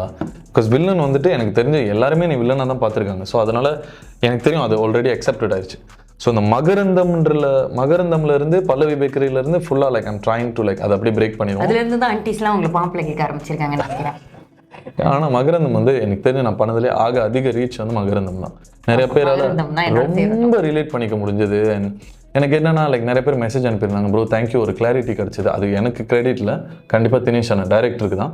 பிகாஸ் அவங்க தான் அந்த மாதிரி ஒரு ஸ்கிரிப்ட், ரிலேட்டபிளான ஒரு ஸ்கிரிப்ட் எழுதுனாங்க. ஸோ சில பேர்லாம் மெசேஜ் அனுப்பி, ப்ரோ இப்போ எனக்கு தெளிவாயிருச்சு, ரொம்ப நாளாக I was stuck with my past, இப்போ I want to move on with my fiancé. ஏன்னா எனக்கு தெரில அவங்களுக்கு வாய்ப்பு கொடுக்கலாமான்னு, ஏன்னா நான் ரொம்ப பாதிக்கப்பட்டேன் வாழ்க்கையில். ஸோ ரொம்ப நல்லா இருந்துச்சு அதெல்லாம் பார்க்கல. நானே அவருக்கு அடிச்சுக்கினேன், நீங்கள் முதல்ல கதையை சொல்லலையே, என்னடா ஒரு டிப்பிக்கல் ட்ராமா சிந்த தீகசுக்கி இந்த மாதிரி இருக்குது அப்படின்னு நான் ஃபீல் பண்ணேன். பிகாஸ் எனக்கு வந்து கொஞ்சம் எக்ஸ்பெரிமெண்டல் ரொம்ப பிடிக்கும். லைக் மன்மத புல்லட்டோ இல்லை இந்த மிஸ்ரா சத் இந்த மாதிரி டிஃப்ரெண்ட்டாக ரொம்ப பிடிக்கும். ஆனால் வாட் ஐ ரியலைஸ் இஸ் அதெல்லாம் வந்து மக்களால் ரிலேட் பண்ணிக்கவே முடியல, அது ரொம்ப எக்ஸ்டென்சிவாக இருக்குது. மேபி லைக் இந்த காலேஜ் போகிறவங்க அந்த லெவல் ஆஃப் பீப்புளுக்கு பிடிக்கும். ஆனால் அந்த ஒரு ஃபேமிலிக்கோ இல்லை ஒரு சாதாரண ஆளுக்கு அதை ரிலேட் பண்ணிக்க முடியல. பட் மகரந்தம் வந்துட்டு ஒரு சிம்பிளான கதை, ஆனால் எல்லாராலையும் ரிலேட் பண்ணிக்க முடிஞ்சு. And they had something to take back. எனக்கு ஒரு விஷயம் எனக்கு பிடிச்சிருந்துச்சு அதில் அப்படின்னோன்னா அப்போ நான் புரிஞ்சுக்கிட்டேன், ஓகே நம்ம மலேசியாவோட ஆடியன்ஸோட மைண்ட் செட் இதுதான், இந்த மாதிரி தான் நம்ம ஒர்க் பண்ணோம் அப்படின்னு சொல்லிட்டு. இதுக்கப்புறம் I will try to work on that மோ. அண்ட் மேபி மகரந்தம் 2 வரதுக்கு வாய்ப்பு இருக்குது, அவர் எழுதிட்டு இருக்காரு இப்போ. So hopefully. ஓகே, அது கடைசியில் அப்படியே கந்தூங்களையும் விட்டுருவீங்க அந்த எபிசோட. அம்மா பார்த்தாங்களா மகரந்தம்? ஆமாம் பார்த்தாங்க. மகரந்தம் அம்மா என்ன சொன்னாங்க? எதுவும் சொல்ல. இருப்பான் என்னடா அப்படி நடிச்சிட்டேன் அப்படியேதோ. உங்கள் வீட்டில் பொண்ணு பார்க்குறாங்களா? தெரியலையே, என்கிட்ட சொல்லலை. சரி, நிறைய ஆன்டிஸ் கேட்குறாங்க அப்படின்னும் போது நான் உங்களுக்கு வந்து இர்ஃபானோட வருங்கால ஒய்ஃப் அப்படி இருக்கணும் ஏன்னா அவருக்கு ஒரு ஆசை இருக்கும்ல, அது வந்து அவர் இப்போ சொல்லுவார். ஆசையா? உங்க ஒய்ஃப்னா இப்படி இருக்கணும், இந்த குவாலிட்டிஸ்லாம் இருக்கணும். இப்போ நான் சினிமான்ற ஒரு விஷயத்த ரொம்ப லவ் பண்றதுனால எனக்கு அந்த சினிமாவுக்கு அட்வான்டேஜாக இருக்கக்கூடிய ஒரு ஒய்ஃப் இருந்தாவே போதும். எக்ஸாம்பிள் சினிமா பார்க்கணுமா? இல்லை எக்ஸாம்பிள் புரிஞ்சுக்கணும் என் வேலையை. ஓகே, பேசிக்கான ஒரு விஷயம் எனக்கு தெரியும், அதால தான் சண்டை ரொம்ப வரப்போகுது. பட் அதை புரிஞ்சுக்கிட்டாங்கனாவே நான் ரொம்ப சந்தோஷமா இருந்துருவேன், அந்த வரப்போகிற யாராக இருந்தாலுமே. என்ன புரிஞ்சுக்கணும்? உங்கள் டைமை புரிஞ்சுக்கணுமா இல்லை உங்களோட வேலையை புரிஞ்சுக்கணுமா? வேலை டைம் எல்லாமே. ஏன்னா உங்களுக்கு டைம் வந்து ஆக்வர்டான டைமாக இருக்கும். 4 மணிக்கு முடியலாம், திடீர்னு காலையில் விடிய காலையில் 3 மணிக்கு நான் போகலாம் ஷூட்டுக்கு. ஸோ இந்த மாதிரி விஷயங்களை புரிஞ்சுக்கணும். ஆனால் என்னை கேட்டிங்கன்னா ஒரு ஆக்டரோ சரி இந்த சினிமாவில் இருக்கவங்க வந்துட்டு ஒரு ஆர்மி ஆஃபீஸர் மாதிரி தான். ஏன்னா எப்போ வார் வரும், எப்போ நம்ம போகணுன்றது நம்ம கையிலேயே கிடையாது. அண்ட் நம்ம வாரில் இருக்கும்போது பாதியில் வரவும் முடியாது. பிகாஸ் ஐ ஸ்டில் ரிமெம்பர் மென்தே ஷூட் நடக்கும்போது என்னோட தாத்தா இறந்துட்டாங்க. ஆனால் அப்போ என்னால் லீவ் பண்ண முடியல. ஏன்னா எனக்கு இன்னும் ஒரு 4 சீன் இருக்குது. ஸோ அந்த ஒரு எத்திக்ஸ் இருக்கணும் நம்மளுக்கு. நம்ம we cannot leave anything halfway. ஏன்னா அந்த ஒரு டேக்கு ஒரு பேமெண்ட்னு ஒன்று இருக்குது. அது இன்னொரு நாள் போச்சுன்னா அவங்க இன்னொரு பேமெண்ட் பண்ணணும். இப்போ நம்மளுக்காக அவங்க இந்த தேவையில்லாத அனாவசிய செலவை ஏற்றுக்கக்கூடாது பாருங்களேன். ஸோ அந்த மாதிரி விஷயங்கள்லாம் வந்து இவங்க புரிஞ்சுக்கணும். இப்போ எக்ஸாம்பிள் இவங்க பர்த்டேயாக இருக்கலாம், ஆனால் அந்த பர்த்டே அன்னைக்கு வந்துட்டு எனக்கு ஒரு முக்கியமான சீனாக இருக்கலாம், நான் லேட்டாக வர மாதிரி இருக்கலாம். அதெல்லாம் புரிஞ்சிக்கக்கூடிய ஒரு ஆள் இருந்தாங்கன்னா, ஏன்னா சண்டை இருக்காது, ஒரு நல்ல அண்டர்ஸ்டாண்டிங்கில் போகுன்றதுக்காக தான் அந்த மாதிரி ஒரு ஆள்னா பெஸ்ட்டு. பட் அது வந்துட்டு ஒரு ஆளை சாக்ரிஃபைஸ் பண்ண வைக்கிற மாதிரி இருக்கு எனக்கு. அவங்க மட்டும் ஜாலியாக இன்னொருத்தன் கூட ஒரு பர்த்டே கொண்டாடி இருக்கலாம், ஏன் என் கூட அவங்க சஃபர் பண்ணுவோம்? இந்த ஒரு மைண்ட் செட் தான் ஒரு டிஸ்டர்பாக இருக்குது. எப்படி அந்த பிள்ளை வாழ்க்கையை நம்ம எதுக்கு எடுத்துக்கிட்டே? மற்றபடி இந்த ஃபிசிக்கலா இந்த மாதிரி சுருட்ட முடி இருக்கணும், கண்ணு ப்ரௌன் ஆகணும், அந்த மாதிரிலாம் யாரா இருந்தாலும் அப்படிலாம் எந்த ஒரு ஸ்பெசிஃபிக்காக கிடையாது எனக்கு. இப்படி சொன்னா எப்படி? டிஎம்ல வெயிட் பண்ணிட்டு இருக்காங்களா ஆன்டிஸ்லாம்? சொல்லணுமா இல்லையா? ஸ்பெசிஃபிக்காக இல்லை உண்மையிலே. ஸ்பெசிஃபிக்கா இல்லையா? சரி, இவர் இப்படி சொன்னனால நம்ம வந்து ஒரு திஸ் ஆர் தட் வச்சிருக்கோம். சீக்கிரங்க. ஓகே, அச்சோ திஸ் ஆர் தட் அதோட ரேப் பண்ணிடலாம். ஓகேவா? ஓகே, சொல்லுங்க. இப்போ வந்து கன்னி பெண்களை ஏறெடுத்தும் பார்க்காத கட்டிலம் காலை இர்ஃபான் ஜைனி அவர்களோட ஒய்ஃப் இப்படி தான் இருக்கணும். எப்படி இருக்கணும்? ஏர்லி ரைசரா நைட் அவுலா? Wow, you see the complication is நான் ஒரு ஆக்டர்னால அவங்க நைட் அவுலாவும் இருக்கணும், ஏர்லி ரைசராகவும் இருக்கணும். ஒன்று தான் சொல்ல முடியும். எப்படி சொல்ல முடியும்? ஏன்னா நான் நைட்டு திடீர்னு லேட்டாக வந்தால் அவங்க முடிச்சிருப்பாங்க. ஆனால் அதான் அவங்க ஒரு நார்மலாகவே இருக்கலாம். காலையில் எழுந்திரிச்சு சாதாரண வாழ்க்கை. உங்களுக்கு எது பிடிக்கும்? நீங்கள் ஆக்டர்ன்றதை கழட்டி வச்சிருங்க. இர்ஃபான்றவன் ஒரு பையன். ஐ திங்க் காலையில் எழுந்திரிக்கவங்க தான். Okay, street smart or book smart? Sleep. Fair skin or dark skin? ரொம்ப ஒரு சப்ஜெக்டிவான கொஸ்டின் இது. ஏன்னா எல்லாமே அமேசிங்காக இருந்து அவங்க டார்க்காக இருந்துட்டாங்கன்னா சரி, எல்லாம் கரெக்டாக இருக்கு. கடைசி அந்த ஒரு ஃபேக்ட் மட்டும் இதை நீங்கள் செலக்ட் பண்ணீங்கன்னா ஓகே. அதாவது இந்த side fair skin dark skin ரெண்டு பேருக்கும் எல்லாமே பக்காவாக இருக்குது. இந்த ஒரு மேட்டர் தான் வித்தியாசம்னா என்ன? ஆனால் இது ஒரு நான் மேட்டராகவே பார்க்க மாட்டேனே, அதான் பிரச்சனையே. சரி, நாங்கள் பார்க்குறோம், நாங்கள் தானே ஆடியன்ஸ், நாங்கள் பார்க்குறோம். சொல்லுங்கள். எனக்கு இது சொல்லவே தெரியல. ஏன்னா எனக்கு ஃபேர் ஸ்கின்னாக இருந்தாலும் பிரச்சனை இல்லை, அவங்க வந்து டேன் ஸ்கின்னாக இருந்தாலும் பிரச்சனை இல்லை. I don't mind. அது ஒரு இஷ்யூவே இல்லை ஆக்சுவலி எனக்கு தெரிஞ்சு. ஓகே, டால் ஆர் ஷார்ட்? ரொம்ப ஷார்ட்டாக இருந்தால் எனக்கு கூட பேலன்ஸாக தெரியாது. அப்புறம் அவங்களுக்கு ஆக்வர்டாக இருக்கும் எங்கேயாச்சும் போனாங்கன்னா. நான் ரொம்ப ஹைட்டாக இருக்க மாதிரி இருந்துச்சுன்னா அதனால மேபி என்னோட கொஞ்சம் கட்டியாக இருந்தால் ஓகே. என்னோட டாலாக இருக்கக்கூடாது. Okay, introvert or extrovert? Omnivert. இது புதுசாக இருக்கு பாருங்க மக்களே. Homely or modern? Actually like homely. அவ்வளோதான், கட் பண்ணிடுங்க அதோட. அதுக்கப்புறம் அவர் எக்ஸ்பிளைன் பண்ணுவேன். Long hair or short hair? Long hair. Famous இல்லை ஃபேமஸ் இல்லைனாலும்? ஃபேமஸாக இருக்கவே கூடாது, சாதாரண ஆளாக இருக்கணும். ஒய்? தெரியல. சரி, curly hair or straight hair? Doesn't matter, hair இருந்தால் போதும். ரிச்? ஓ, ஹேர் இருக்கணுமா இருக்கக்கூடாதா? இருக்கணும். இருக்கணும். Okay, rich or poor? சப்ஜெக்டிவ்னு சொல்லிடுறீங்க. இல்லை, ரொம்ப ரொம்ப ஒரு எப்படி சொல்கிறது, இதெல்லாம் இது எப்படி நான் சொல்கிறதுன்னு எனக்கு தெரியலையே.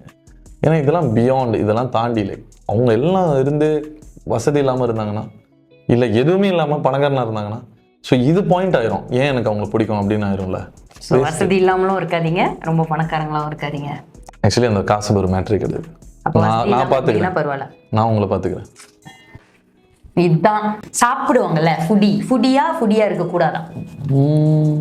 நான் கடை வச்சிருக்கிறதுனால ஃபுடியாக இருக்கலாம்னு நினைக்கிறேன். ஏன்னா எனக்கு வந்து I'm very bad at deciding என்ன சாப்பிட்றதுன்னு. ஸோ அவங்க ஒரு ஃபுடியாக இருந்தாங்கன்னா என் வேலை மிச்சம். அவங்க சொல்கிற இடத்துக்கு நான் போயிட்டு அவங்களுக்கு சாப்பாடு வாங்கி கொடுத்து சந்தோஷப்படுத்திட்டு வந்துடுவேன். ஓகே, இந்த அம்சங்கள்லாம் இருக்கிற பொண்ணு யாராச்சும் இருந்தீங்கன்னா இர்ஃபான் டிஎம் பண்ணுங்க. ஓகே, அவங்க வீட்டில் பொண்ணு தேடுறாங்க உங்க அம்மா. ஓகே, ஸோ அவ்வளோதான். we gonna wrap the session. Thank you so much Irfan. இன்னும் நீங்கள் நிறைய பண்ணணும். தேங்க்யூ. நிறைய நல்ல ப்ராஜெக்ட்ஸ் பண்ணணும். இன்னும் நிறைய அவார்ட்ஸ் வாங்கணும். Thank you so much. Thank you so much for being here. இன்னைக்கு எங்களோட பாட்காஸ்ட்டை மக்களை மகிழ்ச்சிப்படுத்துறதுக்கு நன்றி. பாசா சொல்லி கொடுத்ததுக்கு நன்றி. Thank you so much. நீங்களும் பாசா எடுத்தது பெரிய விஷயம். ஸோ இந்த பாசா அப்படியே ஒரு 6 மாதத்துக்கு கண்டினியூ பண்ணிங்கன்னா ரொம்ப நல்லாயிருக்கும். ஹோஸ்டையே கலாச்சனால இவருக்கு குறும்படம் எக்ஸ்ட்ராவா நாங்க போறோம். டிவி ஜாக்டை வந்து ஃபாலோ பண்ணுங்க, சப்ஸ்கிரைப் பண்ணுங்க, லைக் பண்ணுங்க, கமெண்ட் பண்ணுங்க, என்ன வேணாலும் பண்ணுங்க, ஆனால் பார்த்து பண்ணுங்க. Yes. ஏன்னா எல்லாத்தையும் உங்களை கூப்பிட்டு வச்சு இங்கே நல்லா பயங்கரமாக கேள்வி கேட்டுருவாங்க. ஸோ சேஃப்டியாக இருந்துக்குங்க. அண்ட் ஆல்சோ உங்களுக்கு வாழ்த்துக்கள், ஏன்னா இது ஒரு புது முயற்சி. அண்ட் ஐ லைக் தட் இது வந்து நம்ம சொந்தமாக செய்யணும் அப்படின்னு சொல்லி சொந்த செட்டப்பில் சொந்த டீம் வச்சு பண்ணிட்டு இருக்கீங்க. நீங்கள் ஒரு நல்ல எக்ஸாம்பிளாக இருப்பீங்க.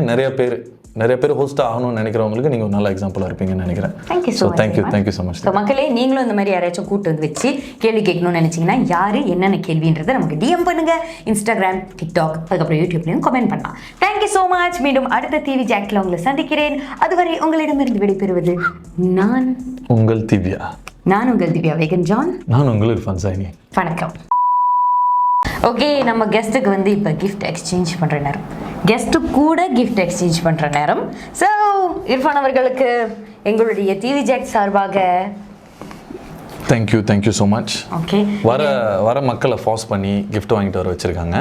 இதெல்லாம் ஏன் சொன்னீங்க? அவங்களுக்கு தெரிஞ்சிருமா இல்லையா? அப்போ எல்லா கெஸ்ட்டும் நான் சொல்லி தான் வாங்கிட்டு வரேன் தெரிஞ்சிட மாட்டாங்க. ஏங்க சும்மாவா gift வாங்கிட்டு வருவாங்க, சொல்லாமே வாங்கிட்டு வருவாங்க, சொன்னனால தான் வாங்கிட்டு வராங்கன்னு மக்களுக்கு தெரியுங்க. நீங்க ஏமாற்ற முடியாது அவங்கள. நான் நல்லா பண்ணுறேனோ இல்லையோ, நல்லா பண்ணுறேன். எப்படி நம்மளுக்கு ஏதாவது வேணுமே அப்படின்னு நீங்கள் தேடினீங்கன்னா உங்களுக்கு ஒரு ட்ரைஃபாக இந்த புக்கு விளங்கும். Hopefully nice. நான் புக்கு ரொம்ப படிக்க மாட்டேன், ஆனால் இப்போ ஆரம்பிச்சிருக்கேன். ஒரு ஃபர்ஸ்ட் புக், இது என்னோட second book. I will definitely read it. And இது என்னால் முடிஞ்ச ஒரு நான் சின்ன கிஃப்ட்டு. நாங்கள் பிடிச்சிக்கோங்க. என்னன்னா ஃப்ரேமில் அவங்க மறைஞ்சிருவாங்க, அதனால இப்போ இது ரிமூவ் பண்ண வேண்டியது இருக்கும். தேங்க்யூ. ஸோ இதை நாங்கள் எடுத்து வச்சுட்டு நல்லா பகிர்ந்து சாப்பிடுங்க. அப்புறம் அதானே சொல்லுவீங்க? இல்லை எடுத்து வச்சுட்டு நம்ம அடுத்து டேக் போகிறோம் அப்படின்னு சொன்னாங்க. ஆக்சுவலி சொதப்பிட்டாங்க. இது வந்து கடைசி டேக்லாம் முடிச்சு திரும்ப ஏய், பாய்.